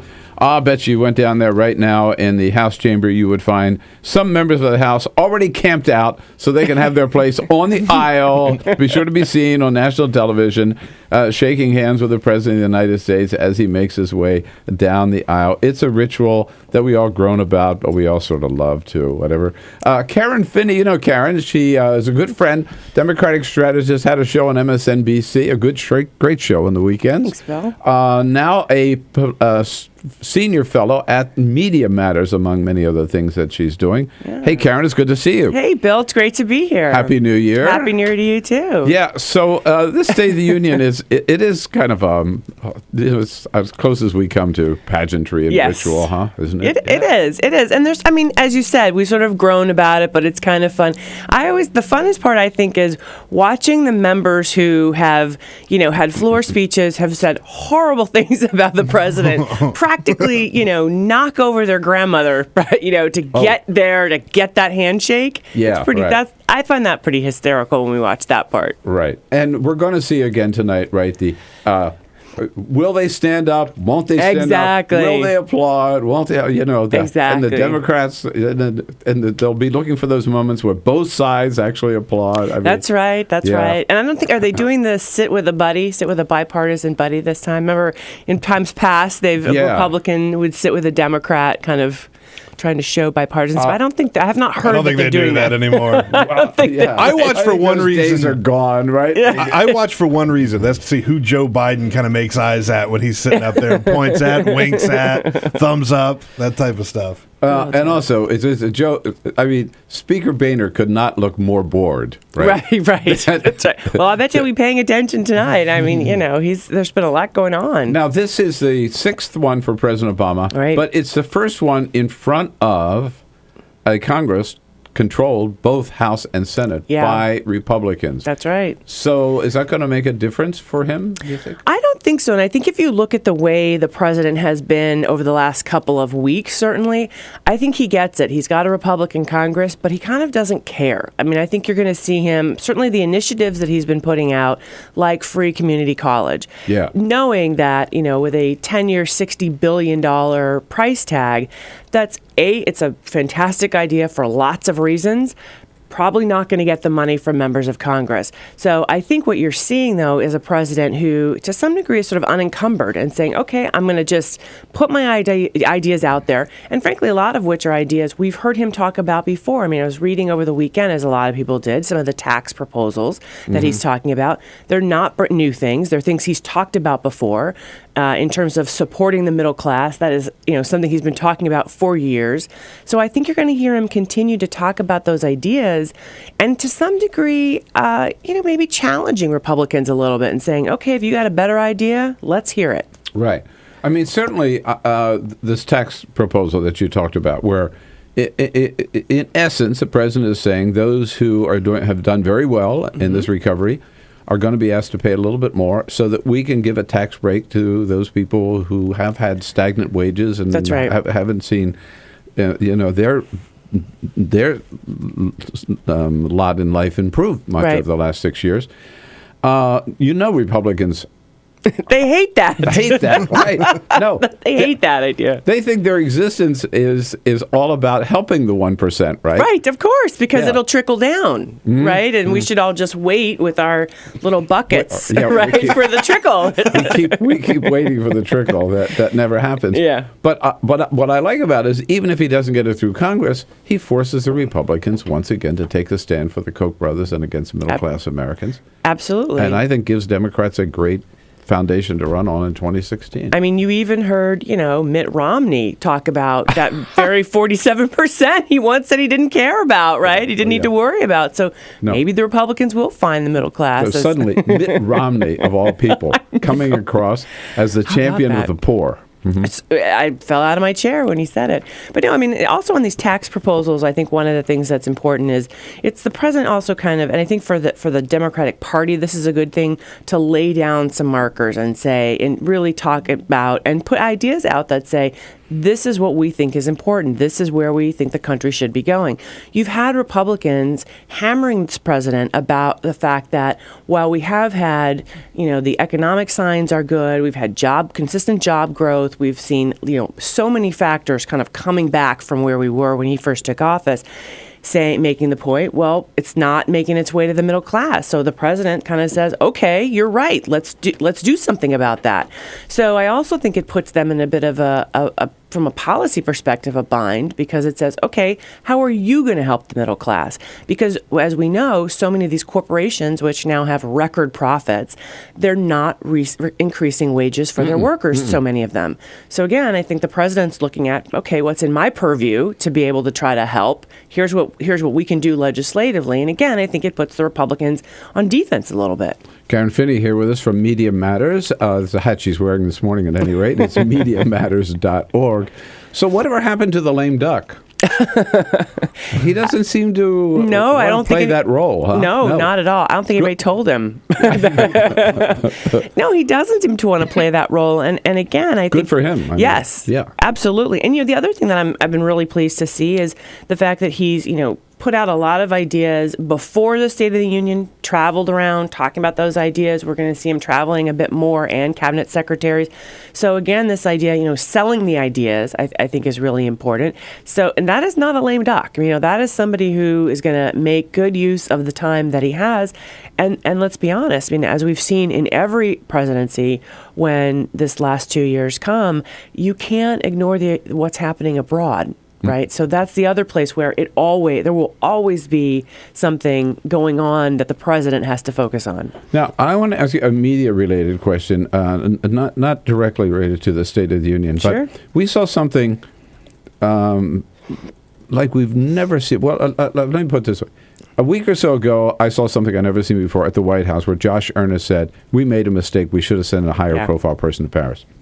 Last Saturday, we saw Fox News apologize 4 times. Yes. On a Saturday, though. On a Saturday, though, right? Let's be honest, yeah. For putting out there that there were these no-go zones. Yep. Where nobody who wasn't a Muslim was allowed to enter. Right. In Paris and London and everything. Yeah. Do you ever think you would see Fox? No. Even on a Saturday, apologize? No, and certainly not for something like that. Certainly the gentleman whose name I can't remember who talked about how you can't Steve Emerson. That you can't, and you guys know it off the top of your head. But sort of suggesting, well, you can't even go to Birmingham. That was ridiculous, and that was certainly, you knew that was going to come back. But also on the no-go zones, I actually did some work when I first left the DNC in 2009 through the French American Foundation and the American Embassy in Paris, working with young minority political candidates from those areas. And these were young people who wanted to be involved in politics because they wanted to serve their country. And were some of them Muslim? Absolutely. Were they terrorists? Yeah. Absolutely not. Yeah. But when part of what was missing from the story is how these areas are also called the banlieue or the slums, right? And they were created in part because we know this story too well. No jobs, poor housing, poor schools, lack of opportunity. So, I was thrilled to see them apologize, but they still haven't told the other part of the story about the role that French society actually played in creating those areas. No, yeah, and there are similar areas in other European countries. Yep. But across the board, and by the way, everybody got the message apparently, except Bobby Jindal. Yeah, right. He didn't get the talking points that day, right? He went over there. He's still talking the old Steve Emerson, Sean Hannity language. That's right. So maybe it'll catch up with him. It's kind of astounding coming from him. Sort of, he's over there trying to show his bona fides in a foreign policy context. It's like, hey, read the talking points at least if you're going to do it. All right. So, Karen, we'll all be watching tonight. Thanks so much for coming by today. Come back again. I will. I'd love to. It's great to be with you guys. Great to see you. Where do we find you? MediaMatters.org. Right? MediaMatters.org. MediaMatters.org. And on Twitter, @FinneyK. How about that? @FinneyK. There you go, on Twitter. And we'll be back and tell you a little bit about the president's schedule today. One big event. We'll be right back. This is the Bill Press Show.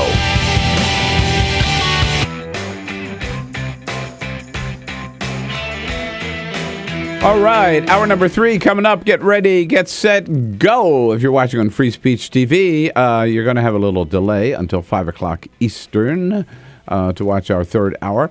But if you want to watch right away, just jump over to our video stream, TawkrTV, youtube.com/Tawkr, TAWKR-TV.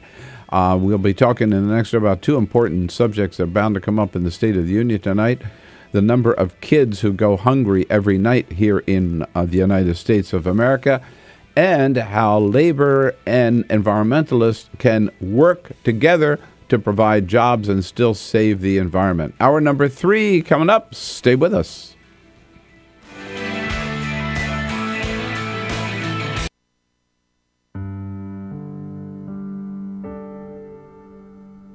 A few years ago, plastic bag waste in our city came to a tipping point.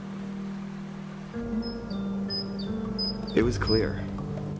We had a bag problem. My department was tasked to reduce plastic bag consumption.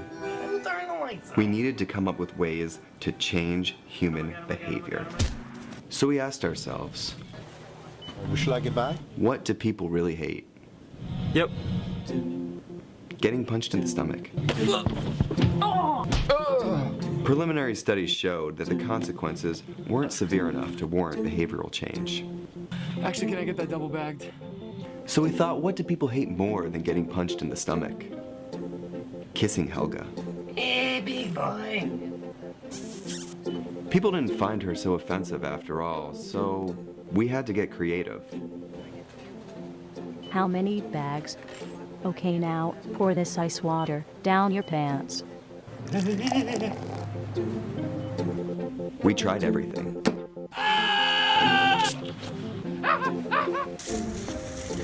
Eat this rat. Defuse this bomb. Even fighting your clone. After blowing through millions of dollars of government funds on research, I came up with a brilliant idea. Why don't we just charge 5 cents per bag? That's a stupid idea. Would you like a bag? Yes. 5 cents a bag. 5 cents? 5 cents? Do I still have the option of getting punched? Honestly, I don't know how everyone else missed it. Why don't you just get a reusable bag?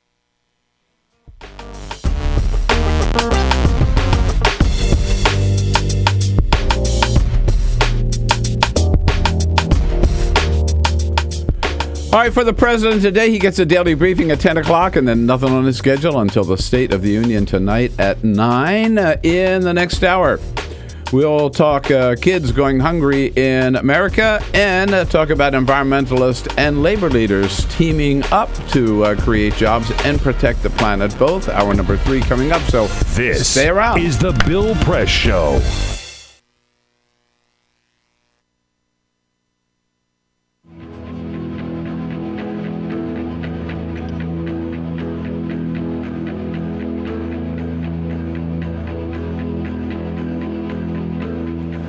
West here reporting from Houston, Texas for Climate Desk. Now, one of the biggest uncertainties in climate science right now is the role of clouds. What better way to work that part out than flying right through them? That's what NASA scientists aboard this airplane think. Welcome to NASA's biggest airborne laboratory. You're coming with us today on an 8-hour NASA flight mission. When you read these big IPCC climate assessments, what's the biggest uncertainty? There's 2, right? The role of aerosols and clouds. Clouds is probably bigger than aerosols. That is a piece of a puzzle that right now we are missing. You can't get the models right if you don't understand the chemistry and the process.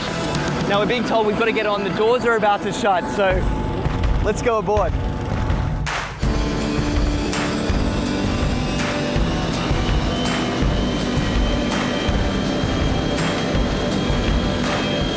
time you turn on the weather, every time you hear a climate change prediction, that information has to come from somewhere. And it starts by getting sucked out of the air from planes like this.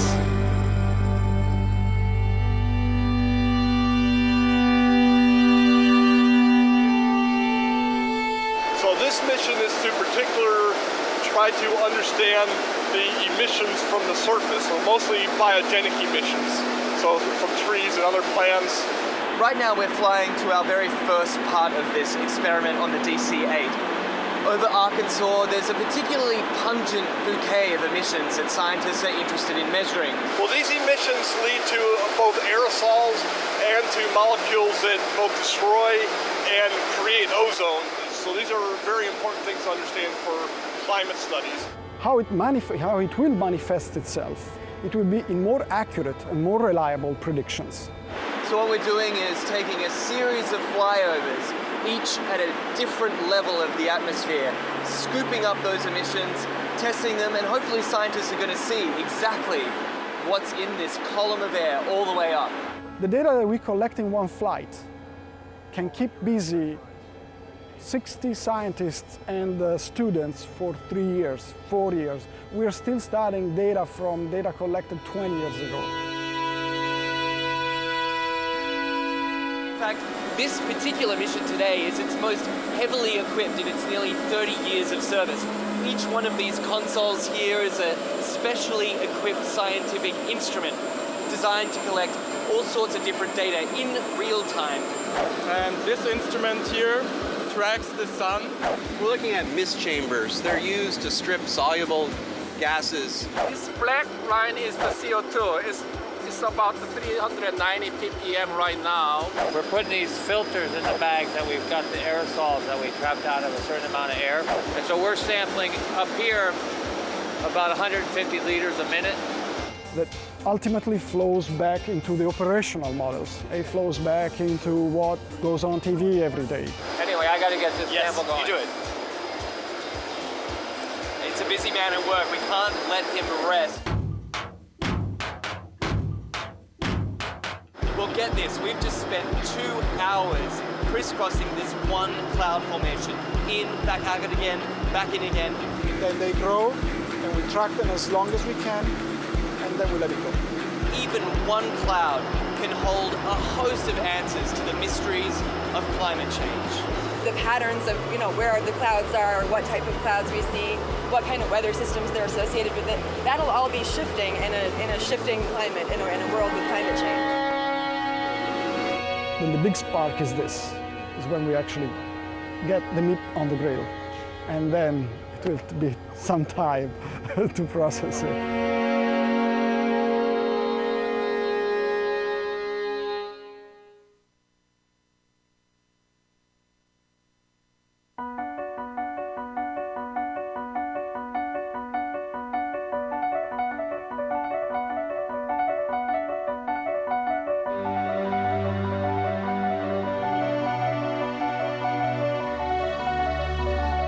The most important issue on this planet right now is to protect and conserve biodiversity in the world's oceans.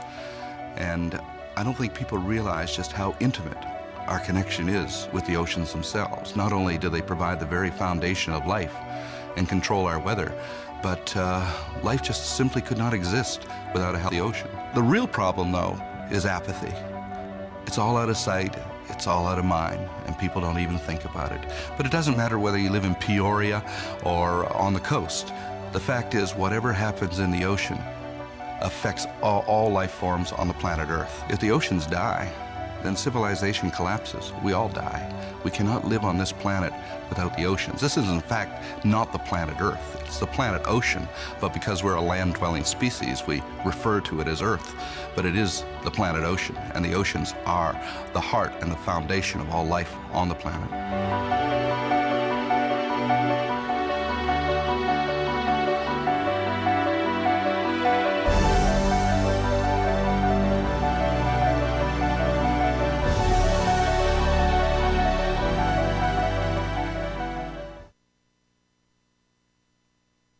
What the frack? What the frack? What the frack? What the frack? President Obama, are you fracking kidding me? Reopen the EPA studies. In Texas, Wyoming, and Pennsylvania. Fracking pollutes our oceans. Fracking poisons our water. Fracking makes climate change worse. Fracking relies on toxic chemicals that cause cancer. Ban fracking now. Ban fracking now. Go on.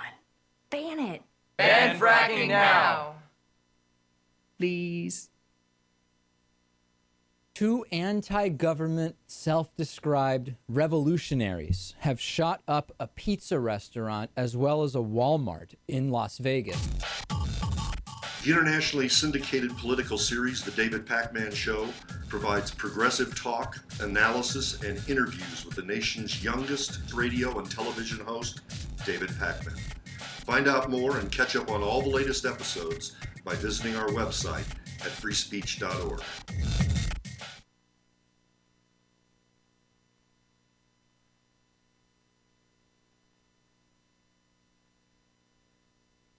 On your radio, on your TV, and online. This is the Bill Press Show. President Obama set to deliver his 6th State of the Union address this evening, but his first in front of a Republican-controlled House and Senate. Should be interesting. Hello, everybody. What do you say? Welcome to hour number 3 here of the Bill Press Show this Tuesday, January 20.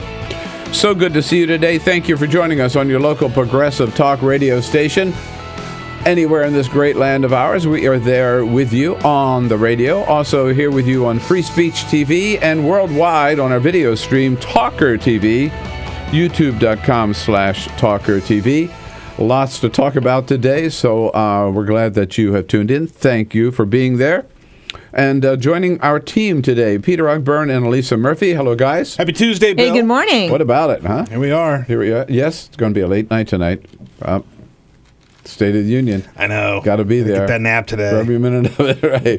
Alicia Cruz is ready to take your calls at 866-55-PRESS. We'll tell you what's going on. You tell us what it all means to you. Again, use that toll-free number, 866-55-PRESS. And if you're watching, say a little thank you to Cyprian Bolding, our videographer, keeping us looking good on Free Speech TV and on TawkrTV. Hunger in America, poverty in America doesn't get a lot of attention, nowhere near the attention that it should. But one organization trying to do something about that, Share Our Strength, with its campaign to make sure that there are no kids going hungry in America. What a great goal. Josh Wachs is the Chief Strategy Officer for Share Our Strength, a longtime friend, and joins us in studio this morning. Hello, Josh. How are you? Thanks for having me, Bill. Nice to see you. If the secret be out, right, I took a run for the chair of the, when I was state chair of California, ran for the chair of chairs. Right, the chair of the state. A very prestigious post. Was that a real title? The chair of chairs? Chair of chairs, right. Chair of all the Democratic state chairs of the country. Oh, okay. And I hired the best person I could find to run my campaign, Josh Wachs. Oh, come on. No, there we Who go. promptly lost that campaign 20 years ago this month. And I every day get down on my knees and say a thank you to you for losing that campaign, because it would have been a dead-end street, I'm afraid. But this explains why you now force us to call you chair of chairs in our meetings after the show. This is very weird now. It makes sense. That's what it is. But you're still going strong, and it's good to see you. I'll tell you who else is back. Mitt Romney, can you believe it, right? Never say never, right? He is back. He's insisting that he is very, very interested. And now, how are Republicans welcoming Mitt Romney? Conan O'Brien last night gave us a little insight. According to a new poll that just came out, nearly 6 out of 10 Republicans want Mitt Romney to run for president. 6 out of 10. How about that? And so do 10 out of 10 Democrats. I'm one of them, man. Go Mitt, go, right? You have to say that would be a fun repeat. Anyhow, I don't know that Republicans are going to do it this time around, though. Anyway, so we're going to talk poverty here and hunger in this first half hour with Josh Wachs. At the half hour, Kim Glas is going to join us from the BlueGreen Alliance, labor leaders and environmentalists working together. But first, Peter's got the big stories of the day. Yes, indeed. Just a couple of other stories. Making news. We knew that Pope Francis was coming to the United States. Yes. We knew that he was coming to Philadelphia. Right. But now. yesterday, he made it official. He's going to be stopping in Washington, D.C. and in New York City. So he's going to do a whole little East Coast swing. He actually said, this is pretty funny, he was telling reporters, he wishes he could enter the United States through the Mexican border, quote, as a sign of brotherhood and of help to the immigrants, end quote. But he realized that would probably start some sort of a war. He could walk across from Tijuana. Yeah, good luck with that.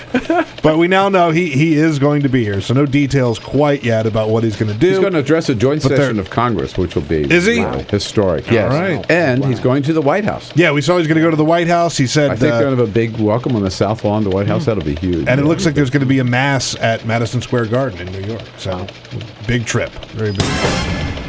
In Cobb County, Georgia, a man was pulled over while he was driving, not for reckless driving, not for speeding, but because a police officer saw him eating a cheeseburger behind the wheel of the car. That's tough. The driver's name is Madison Turner, and he said that he was just driving along, following the speed limit. Police officer pulled him over and said, "What am I charged with?" And he says, "You can't eat and concentrate on driving at the same time." So it's distracted driving for eating a cheeseburger and driving. Well, it depends on what you're eating, but a cheeseburger requires at least one hand, if not two. Don't you think, Josh? I mean, arguably two. Arguably two. A good cheeseburger, two. Yeah, right. but, don't eat a bowl of soup or anything while you're driving.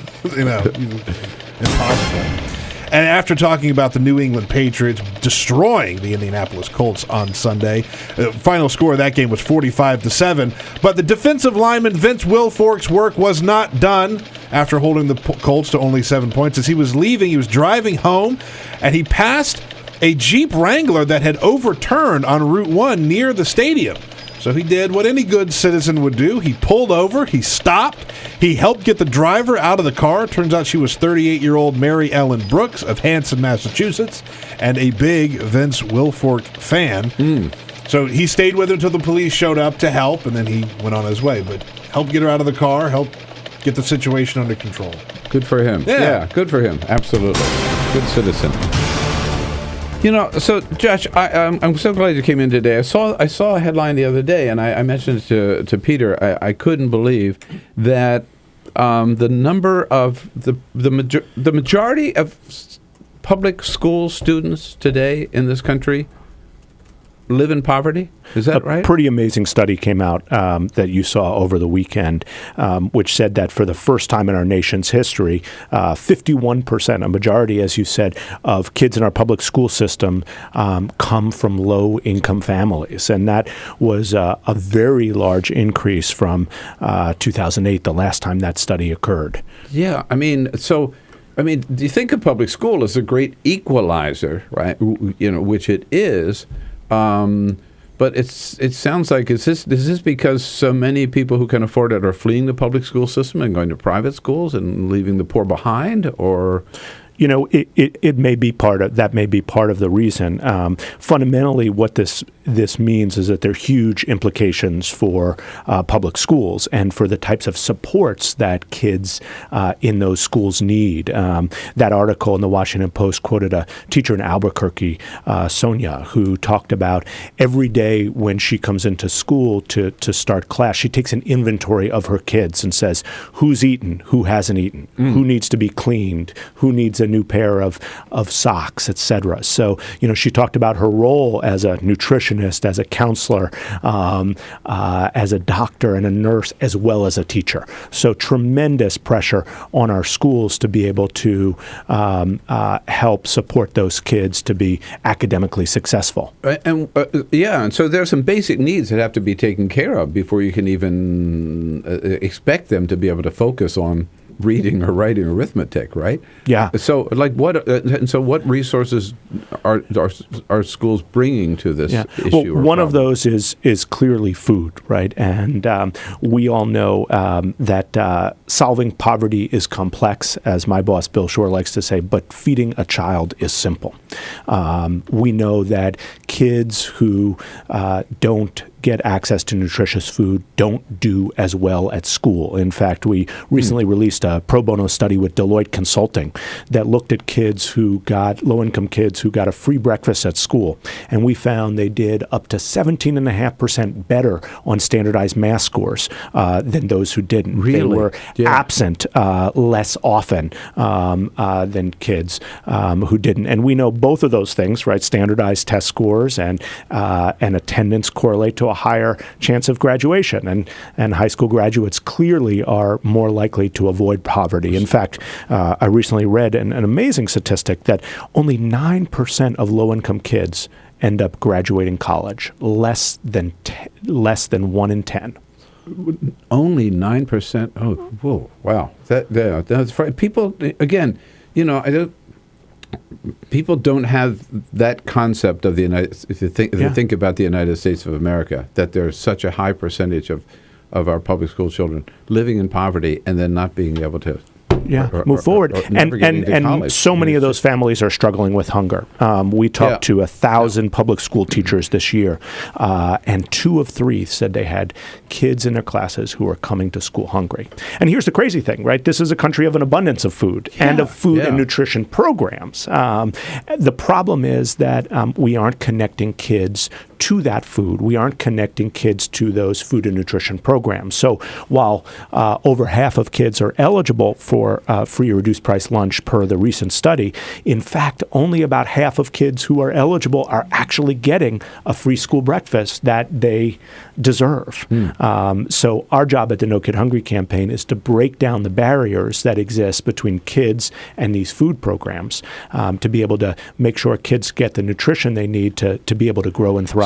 So the organization Share Our Strength, and your campaign is No Kid Hungry, the goal of which is, I think, sort of speaks for itself, right? To end childhood hunger in America. This is a solvable problem. Ending poverty is complicated, but actually making sure kids get fed is a doable thing with the federal nutrition programs that we have. And in fact, the amazing thing is these are programs that are bought and paid for by the federal government. They're not eligible for sequestration, and yet only half of kids who are eligible are getting a breakfast to start their day. Or in the summertime, when kids are most at risk of hunger because they don't have access to those school meals, only about 1 in 7 are getting a free summer meal that they're entitled to. So let's take the school year. If the program exists, is there not enough money in the program, or is the program just so inefficiently managed that the food is not getting to the kids who need it? It's a fully funded program by the federal government. So every meal is reimbursed 100% by the federal government to the state and to the locality and school system. So we believe that the problem is really about how those meals are delivered and overcoming the barriers that exist. So for example, with school breakfast, 2 main barriers. One, most schools serve breakfast before school starts, and many families can't get to school before school starts. Number 2 is there's a stigma oftentimes associated with breakfast where only the quote-unquote poor kids go to the cafeteria for breakfast when everybody goes for lunch. So our solution is make breakfast a part of the school day in schools with a predominance of low-income students. Serve breakfast in the classroom as part of first period. Offer grab-and-go kiosks in the hallway so kids can take a breakfast on the way to class, so that all kids start their day on a level playing field. It seems pretty basic that, Peter, your kids. I was just thinking about our granddaughter Prairie, who's in first grade. We were talking about this. She gets breakfast every day at school, but she also gets breakfast at home. So she's a double dipper. Double dipping. Yeah.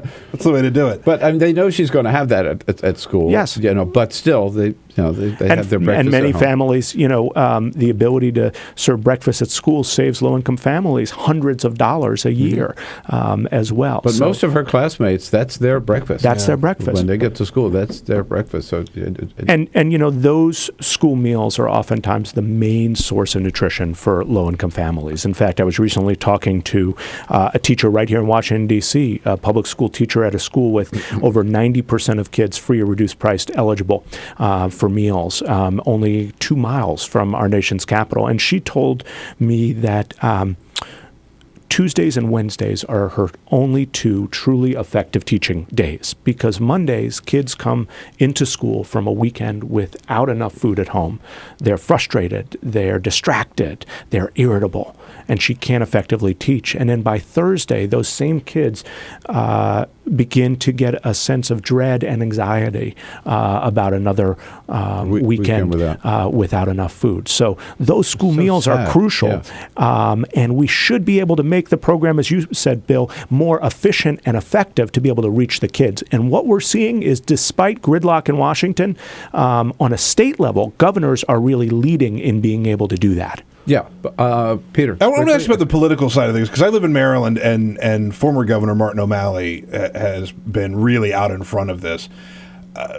He's not in office anymore. There are more people that are coming into office who are newcomers. How do you see them addressing this moving forward? Yeah, Maryland, Peter, I'm glad you raised Maryland, because it's been a place where we've made tremendous progress.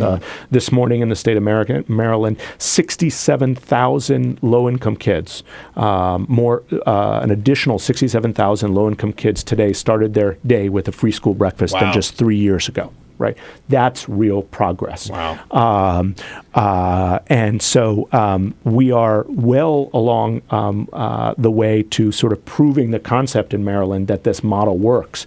We're excited to be working with the incoming governor. In fact, incoming Governor-elect Hogan actually attacked the Democratic candidate during the campaign at a debate for saying that Democratic candidate was going to potentially cut school breakfast in Montgomery County. Oh, wow. So we believe that, this has been an issue which traditionally child nutrition programs have gotten bipartisan support back to the days of Dole, right? Who was one of the biggest proponents of this.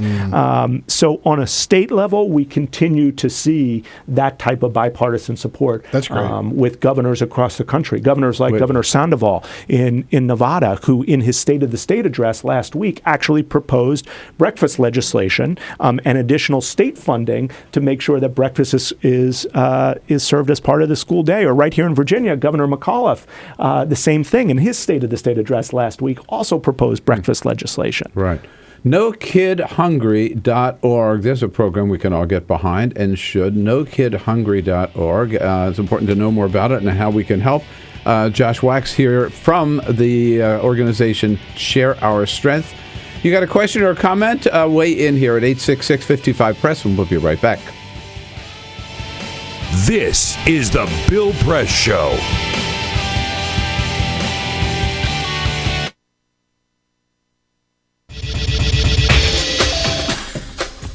Tune into Free Speech TV for Democracy Now!, a national, independent, award-winning news program bringing you people and perspectives rarely seen on corporate media. Grunt work. Love it, hate it, useful, not useful. Necessary. Our social entrepreneurs are people who have been on the front lines of social change. I've learned so much from talking with them. This is Cafe Impact, and I'm Jonathan Lewis.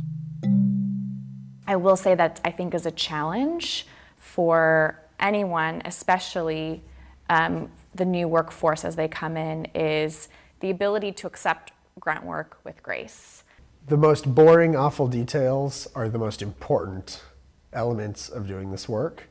From the way you save names in your Rolodex to the way you bank and you deposit checks. The truth is, this work isn't glamorous, it's rewarding. You don't go into this for the glamour, you go into it for the impact. And so it takes that determination to do the scut work to actually get anywhere. It can be really challenging in a first job for someone who's coming out of finishing school to have the enthusiasm that they do to make the type of social impact that they've dreamed of.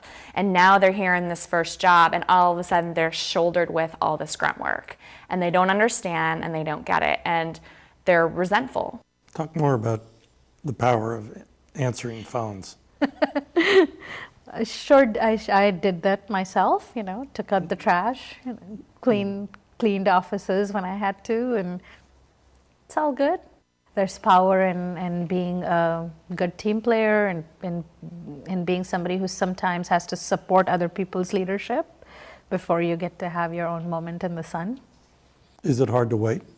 It is absolutely hard to wait, especially if you're an alpha female like I am. I think grunt work can help a new employee build trust internally and teach them the nuances of how an organization is run so that they can have a real good sense of what HR is doing, what finance is doing, what all of the other departments are, and that actually makes them a better employee in the long run. So in my role on a daily basis, I literally can be looking at a new venture in software. We could be looking at a microfinance deal. I could be making coffee, taking out the trash, and riding a tractor on any given day. Have you found people who thought it was demeaning that they were given this job, work in the front office and make the coffee when they graduated with all A's from this great university? And, yeah, people like that just don't last very long in our world. If your approach to life is that, you're so smart and you're such a fabulous entrepreneur that you can't understand why people aren't giving you opportunities, it's really hard to advance.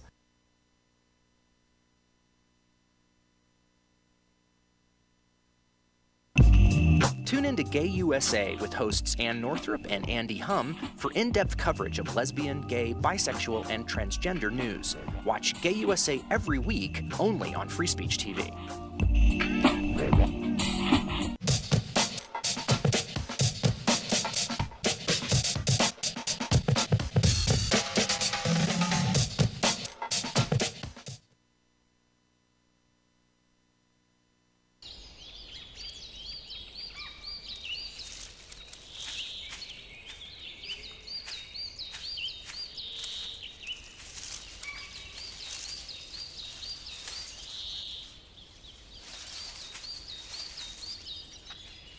At Earth Justice, we defend the environment in the courtroom. Join our fight. When you take a seat, you take a stand. Earth Justice, because the Earth needs a good lawyer.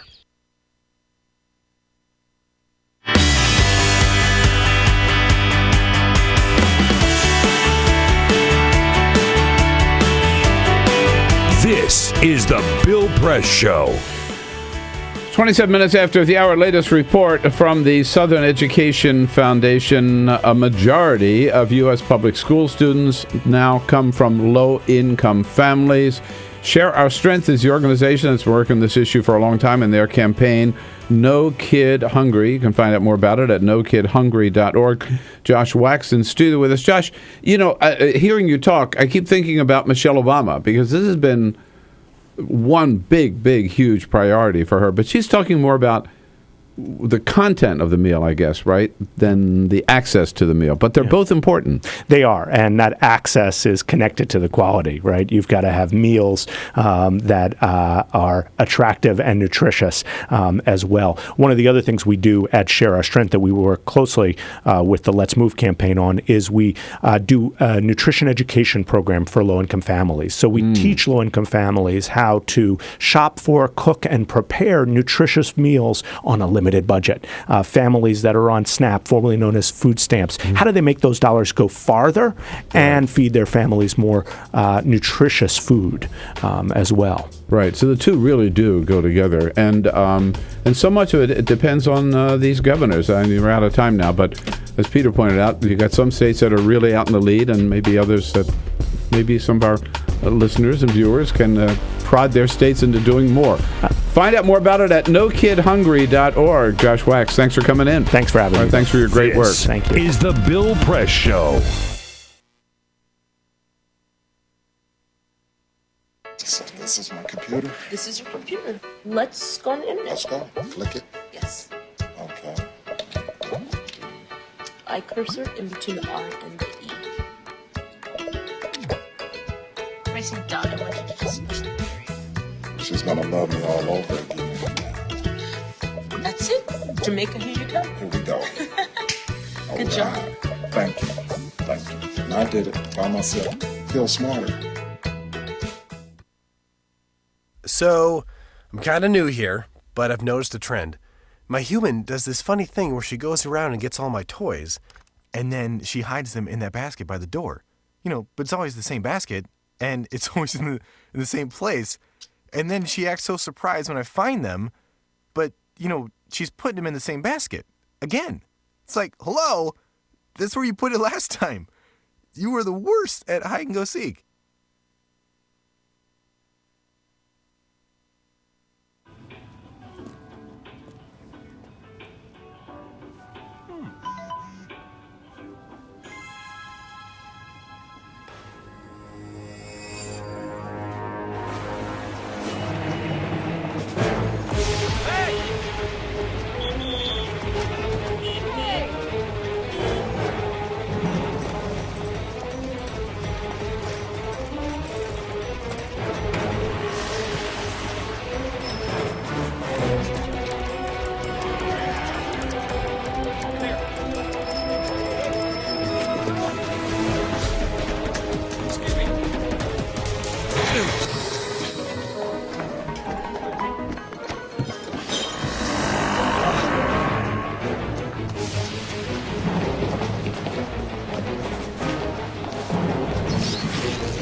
So, same time next week?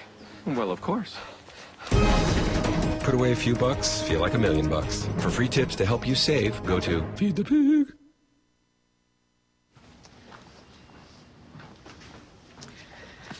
All right. I know this isn't any fun to talk about, but we should. Okay. So who's going to do what? I'll pack the dead batteries. Great. I'll only put what I don't need into a duffel bag.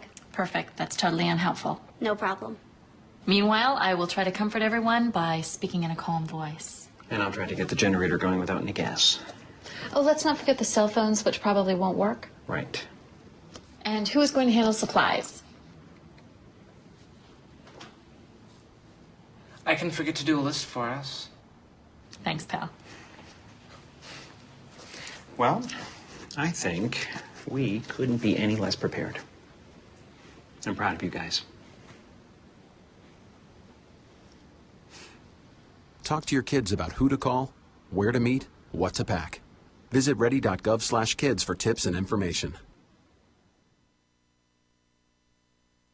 Hey, thanks for stopping by. You know, I followed your character since the first episode. I'm a big fan. Big fan. Thank you. And listen, your storyline, it makes for incredible TV drama. Thing is, your drug use is very adult content. Too adult for the kids. So I'm gonna have to block you. Oh, man. Yeah. Well, have a good one. You're a nice lady.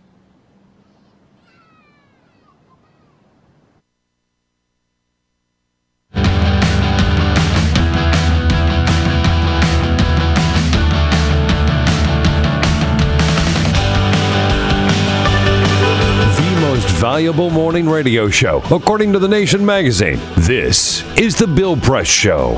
Here we go at 33 minutes now after the hour on State of the Union Day, January 20, The Bill Press Show, live from Washington, D.C., and our studio on Capitol Hill in Washington, and brought to you today by our good friends at AFSCME. Good men and women of AFSCME, the largest public employee and healthcare workers union in the entire country, under President Lee Saunders. Making America happen, indeed, active on many fronts in just about every city, county, and state legislature, as well as here in Washington, D.C. You can find out more about their good work at their website, afscme.org. That's AFSCME.org. Speaking of labor, as a longtime union member and a lifelong environmentalist, I have always believed that we can create jobs and protect the environment at the same time. It is not a war between the two forces, which is why I've always been so excited with the work of the BlueGreen Alliance, which is just that, a consortium of environmental leaders and labor leaders working on the common cause of jobs and protecting the environment. Kim Glas is the executive director of BlueGreen Alliance and in studio with us this morning. Hi, Kim. Hi. Nice to see you. Nice to be here. Thank you. You got a great job and great organizations. A lot of fun. I agree. What are the projects that you're working on right now, and relate if you think any of them may come up in the State of the Union tonight? Actually, I think quite a few will be coming up in the State of the Union tonight. Aha, you've had some input there. I think so. I mean, everyone's abuzz of what the president's going to say tonight, but certainly I think the president is going to talk about our dilapidated transportation system in this country and the fact that we have been on brinksmanship regarding a long-term transportation infrastructure bill. I think he's going to ask the Congress to come together to pass a bipartisan measure. This used to be a bipartisan bill. Oh, yeah. Many years, and this is an area that needs immediate attention. We have roads that have potholes. We have bridges that are collapsing or on the brink. Our infrastructure has been rated by the American Society of Civil Engineers at a D+. A D+. Ooh. And in order to get us to a B, a respectable grade, will take some funding. And I think the BlueGreen Alliance feels well positioned. We've been talking about infrastructure and how that could address climate change. And it's time for Congress to put aside the partisanship and come together and pass along. This is one thing. You think about the infrastructure. Just think about roads and highways, right? You're keeping people safer, and you're providing all these jobs, right? Absolutely. It is a major job creation measure. 700,000 jobs depend on a long-term transportation highway bill, just alone. Those are direct jobs. Mm-hmm. Let's talk about all the other things that could be repaired with infrastructure, whether it's our water infrastructure, whether it's updating our grid, whether it's updating and making sure distribution lines that carry natural gas in our cities are repaired. There's hundreds and thousands of leaks in our system. Rail lines. Some of them are just so outmoded. It's interesting. I saw Ray LaHood, who's a good friend, former Secretary of Transportation and former Republican congressman from Illinois. He was on one of the cable channels this morning. And I remember at the White House when Ray LaHood was secretary, he came in one day, gave a briefing, and he said, I've never seen a Republican road or a Democratic road, right? I just see a road that needs repair. That's right. It's about time.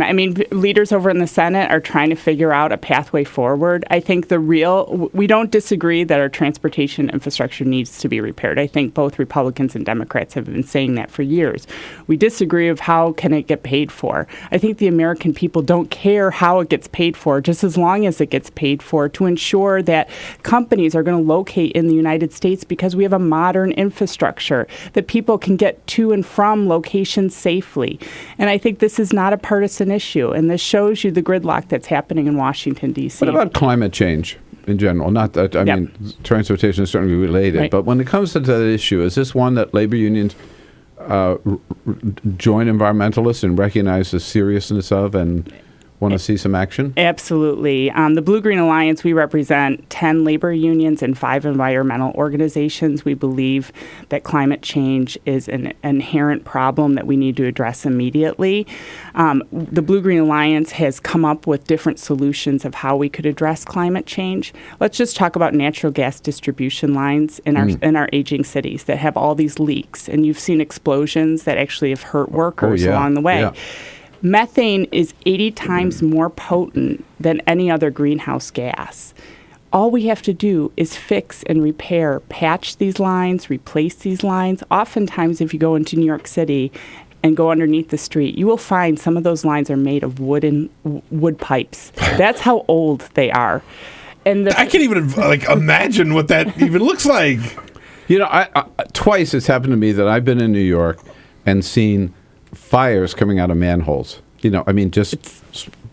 Total methane. Not just smoke, but fire. And oh my God. This whole system underneath, it is really falling apart. Right? It's really scary what's happening underneath our streets. This is a no-brainer. If you go into some of these older, long-established cities like New York City, you have that rotten egg smell. What is that smell? It's not it's not an Asian restaurant. It's not coming from anywhere else, but these old pipelines that need repair. And the president most recently last week came out with guidelines and about moving forward with a regulation on methane. And we applaud that action because the Blue-Green Alliance believes this could help spur job creation in the United States. If we repaired our pipelines underneath our streets in a 10-year time period, not a 30-year time period, we could create over 300,000 jobs just repairing those leaks. And that's good for our environment, it's good for our health, it's good for our cities, it's good for our workers. So this is a no-brainer. And the environmental and labor organizations have long been talking about ways to work together to ensure that we have a future in this country and globally to address climate change. So what do you do when you get to areas? I want to hear about some of the other projects you're working on together, but I'm just curious. I would assume that there might be a difference of opinion in your two branches on the Keystone Pipeline, for example. That is true. So when you get to an issue like that, you just agree to disagree? Is that? So we're a consensus-based organization. We don't take positions until everyone actually agrees with that position. And out of, I think, the Keystone discussions of the Blue-Green Alliance, we do not have a position on the Keystone Pipeline. No, I could see that. But as part of those discussions, we started talking about pipelines in general. And that's why we started working on natural gas distribution pipelines. That's why we believe that our water infrastructure needs to be repaired because of the jobs it could create. So through those conversations has led to a concerted effort on our part to actually pass a bill in California related to natural gas distribution pipelines that the governor signed into law a few months ago. So we're really proud of what we've been able to focus on. Yeah, you focus on the areas where you can find agreement and can work together and have common cause and get those through and let the others just sort of take care of themselves. That's right. That's right. Transportation, we talked about these pipelines. Anything else on the agenda that, again, the president might or might not mention tonight? I think the president's definitely going to talk about climate change. John Podesta most recently announced he's going to be leaving the administration in the next month or so. But the climate change discussion has definitely been an area that the president has focused on over the last couple of years through his climate action plan.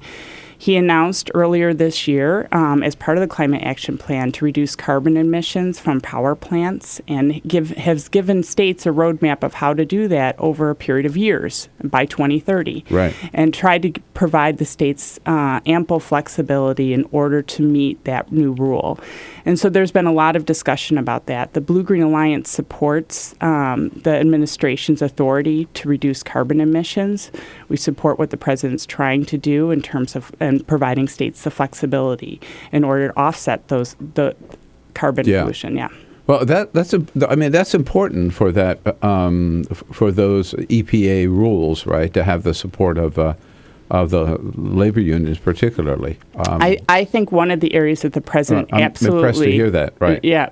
I think one of the areas that the president should talk about tonight is about impacted communities. So when a power plant is retired, what happens to workers during that transition? Too often when industry shuts down, there's not a pathway forward to get those workers into new jobs. I'm really pleased to hear what the president's going to say tonight about community college and making that free. Tuition free, but I think a lot of affected industries as part of any of these rules will want to know what's their pathway forward. And we hope the Blue-Green Alliance, as the Blue-Green Alliance, we're advocating for transition, not only to provide skills for the impacted workers, but also provide the resources necessary to help those impacted communities. Right. So important to see this alliance. I was head of an environmental organization for 2 years in California, the Planning and Conservation League, and one of the things, and everybody was setting up what I thought was this artificial war, this expected hostility between environmentalists and labor unions. I kept saying, no. We ought to be working toward the same goals. There are a lot of things we can work together on. And that's what you're doing at the Blue-Green Alliance. It's very, very exciting and very important. You were finding out more about what the Blue-Green Alliance's priorities are. If you have any questions or comments, now's the time. 866-55-PRESS, our toll-free number. We're back with Kim Glas, Executive Director of the Blue-Green Alliance. This is the Bill Press Show.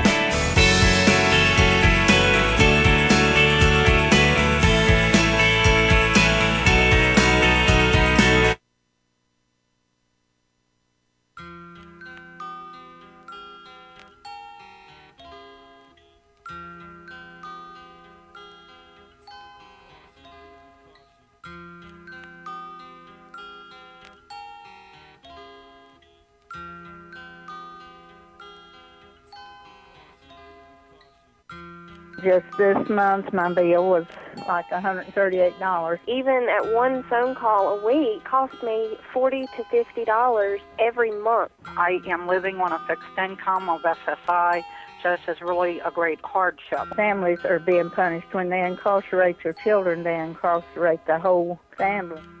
In 2011, the Media Action Grassroots Network, Working Narratives, and Prison Legal News founded the Campaign for Prison Phone Justice, an effort to call on the FCC to address the cost of interstate phone calls.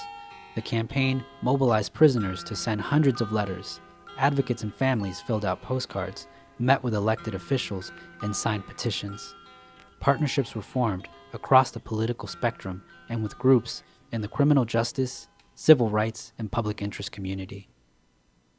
The film distribution company Participant Media and director Ava DuVernay joined the fight through a social action campaign tied to the release of the feature film Middle of Nowhere. In an effort to push the FCC to act, the campaign hosted a historic rally outside of the Federal Communications Commission where for the first time, families of prisoners, elected officials, civil rights and faith leaders came together to call for an end to predatory phone rates. We're all held captive when predatory phone companies gouge our families. My son has been incarcerated now for over 10 years, and my husband estimates that in the time we spent over $25,000 on prison phone calls. My hero's not yours, you probably arrested them. Your schools probably neglected them. They spawn thoughts, you probably infected them. Feed us what you feed us, you can lay us next to them. FBI call it major crimes. Babies making babies cry.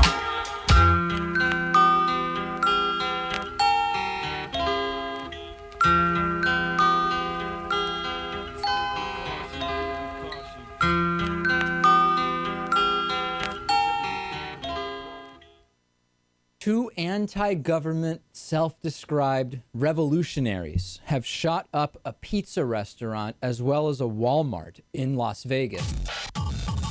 The internationally syndicated political series, The David Pakman Show, provides progressive talk, analysis, and interviews with the nation's youngest radio and television host, David Pakman. Find out more and catch up on all the latest episodes by visiting our website at freespeech.org.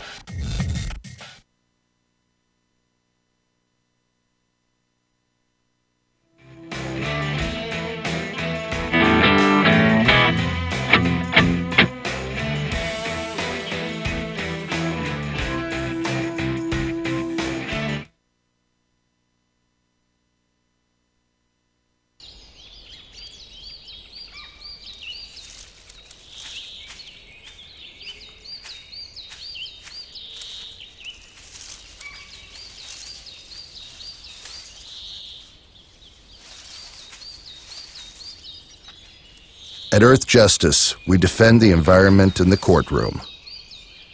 Join our fight. When you take a seat, you take a stand. Earth Justice, because the Earth needs a good lawyer. Tune in to Gay USA with hosts Ann Northrup and Andy Hum for in-depth coverage of lesbian, gay, bisexual, and transgender news. Watch Gay USA every week, only on Free Speech TV.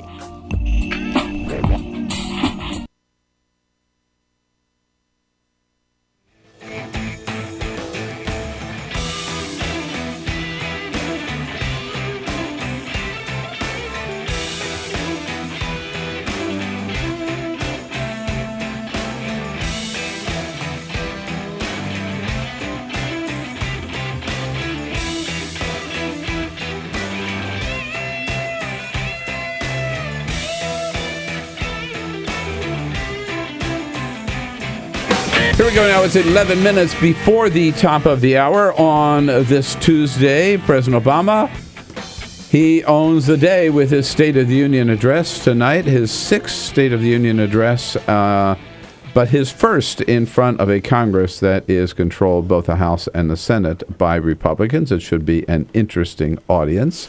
We're talking important issues where environmentalist and labor unions have come together under the auspices of the BlueGreen Alliance, headed now by Executive Director Kim Glas, who's in the studio with us. Hello, Kim, again. Hi. So I'm curious because one of the sponsors of our show and a good friend, the United Steelworkers, led by the one and only colorful Leo Gerard, head of the Steelworkers.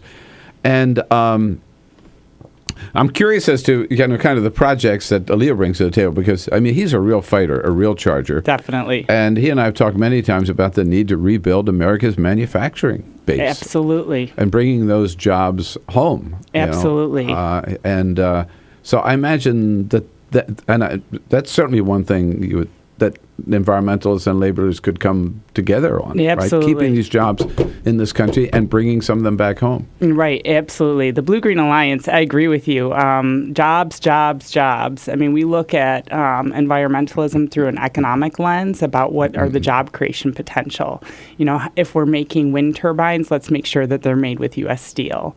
What are the opportunities to grow solar in the United States? Not only solar installation, but actually the component parts. And Leo has been an absolute fighter for U.S. manufacturing. He has led his efforts on really bolstering trade cases related to steel. If you look at the trade cases for trade enforcement at the Department of Commerce, 70% of the cases that they look at in terms of what's being dumped into the U.S. market is 70% of the cases that they're considering are on U.S. steel. So he has been a fighter in that regards, and it's great to have him as a co-chair of the group.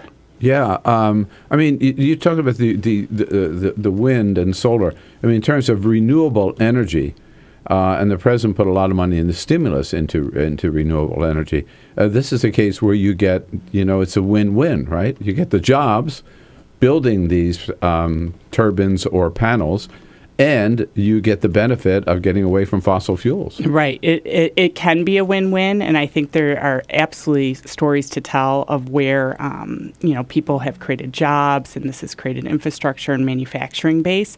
I think we'd like to see more of the component parts here made in the United States with U.S.-made product, and Leo has been a huge proponent of that, and that's a no-brainer to me because our manufacturing sector needs those jobs. And by the way, you can find out more about their good work at BlueGreen Alliance, all one word, bluegreenalliance.org. And so Leo's counterpart on the environmental side is? Mike Brune from the Sierra Club. And Mike is a huge leader in the environmental community on clean energy.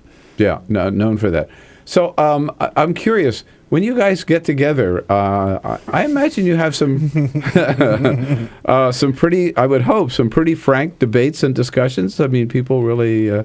no one holds back that's right. with a group like that. Yeah, that's what I want to hear. You have divergent opinions, but it's really finding the common agenda and figuring out, okay, where can we collectively make an impact and where can we come together and get some wins for all of us? Disagreement is a good thing. Disagreement's a good thing.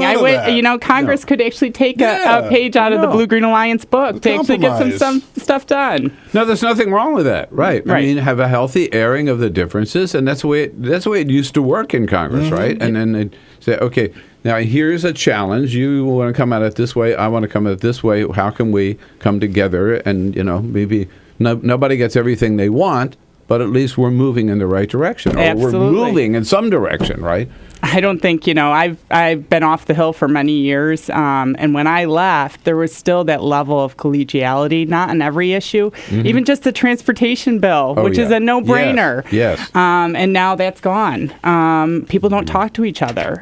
People don't actually have friendships on the other side of the aisle. It's very rare. No, I know, but you're keeping that good work going at Blue-Green Alliance, Kim. Great work, very, very important. So glad you're there. And thanks for coming in today. Thanks for having me. BlueGreenAlliance.org. Check it out, and I'll be back with today's quick parting shot. This is the Bill Press Show.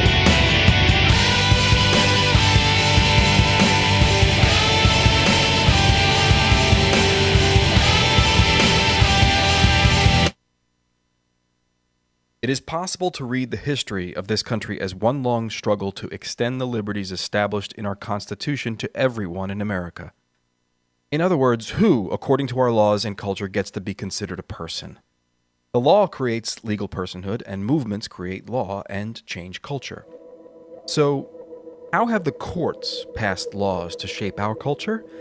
That history goes way back before Citizens United. 1819, Dartmouth College versus Woodward, Supreme Court case, turned a corporate charter from a government-granted charter to a contract. This ruling gave corporations standing within the Constitution. 1886, Santa Clara County versus Southern Pacific Railroad.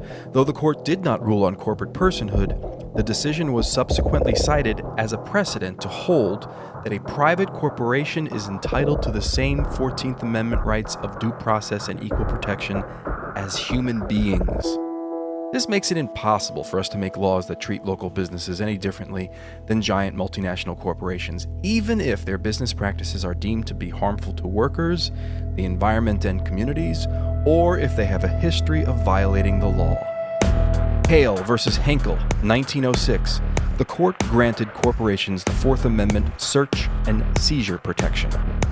Dodge versus Ford Motor Company, 1919. The Michigan Supreme Court says the business corporation is organized and carried on primarily for the profit of the stockholders. Stockholder primacy is established. The purpose of the corporation, according to the court, is no longer to serve the public good, as it had been. It is now to maximize profit for shareholders above all else. Pennsylvania Coal Company versus Mahon, 1922. Corporations get the Fifth Amendment takings clause, meaning if you pass a regulation that impacts a corporation's ability to make a profit, that is deemed a taking, and they can sue for the right to future profits lost. This creates a chilling effect, and local and state governments become much more hesitant to pass laws in the public interest for fear that corporations can claim loss of potential profits that cities and states will be on the hook to pay. Buckley versus Vallejo, 1976. The Supreme Court rules that spending money to influence elections is protected under the First Amendment, in effect saying that money is speech. Citizens United versus Federal Election Commission, 2010. Today, the Supreme Court of Chief Justice John Roberts declared that because of the alchemy of its 19th century predecessors in deciding that corporations had all the rights of people, any restrictions on how these corporate beings spend their money on political advertising are unconstitutional. The court's ruling threatens to undermine the integrity of elected institutions across the nation. It's a rejection of the common sense of the American people.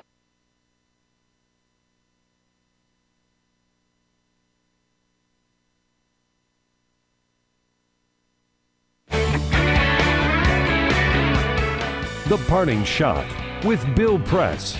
This is the Bill Press Show. Well, there was a lot of news over the weekend, but one item in the news was more important than any other. Scientists at both NASA and NOAA, the two federal agencies that maintain long-term temperature records, reported that 2014 was the hottest year on Earth since record-keeping began in 1880. Extreme heat experienced across the United States, but record temperatures recorded across large areas of every continent, and the ocean surface warmer than ever. It's all part of a pattern. The 10 warmest years have all occurred since 1997, a reflection of the relentless warming of the planet because of greenhouse gases. Every year we see more evidence of global warming all around us. When will we stop talking about it and do something about it? All right, folks, there it is. We'll all be tuned in tonight at 9 Eastern for the President's State of the Union, and we will cover it from every angle again tomorrow. So come back and see us Wednesday morning. This we'll is the Bill Press Show.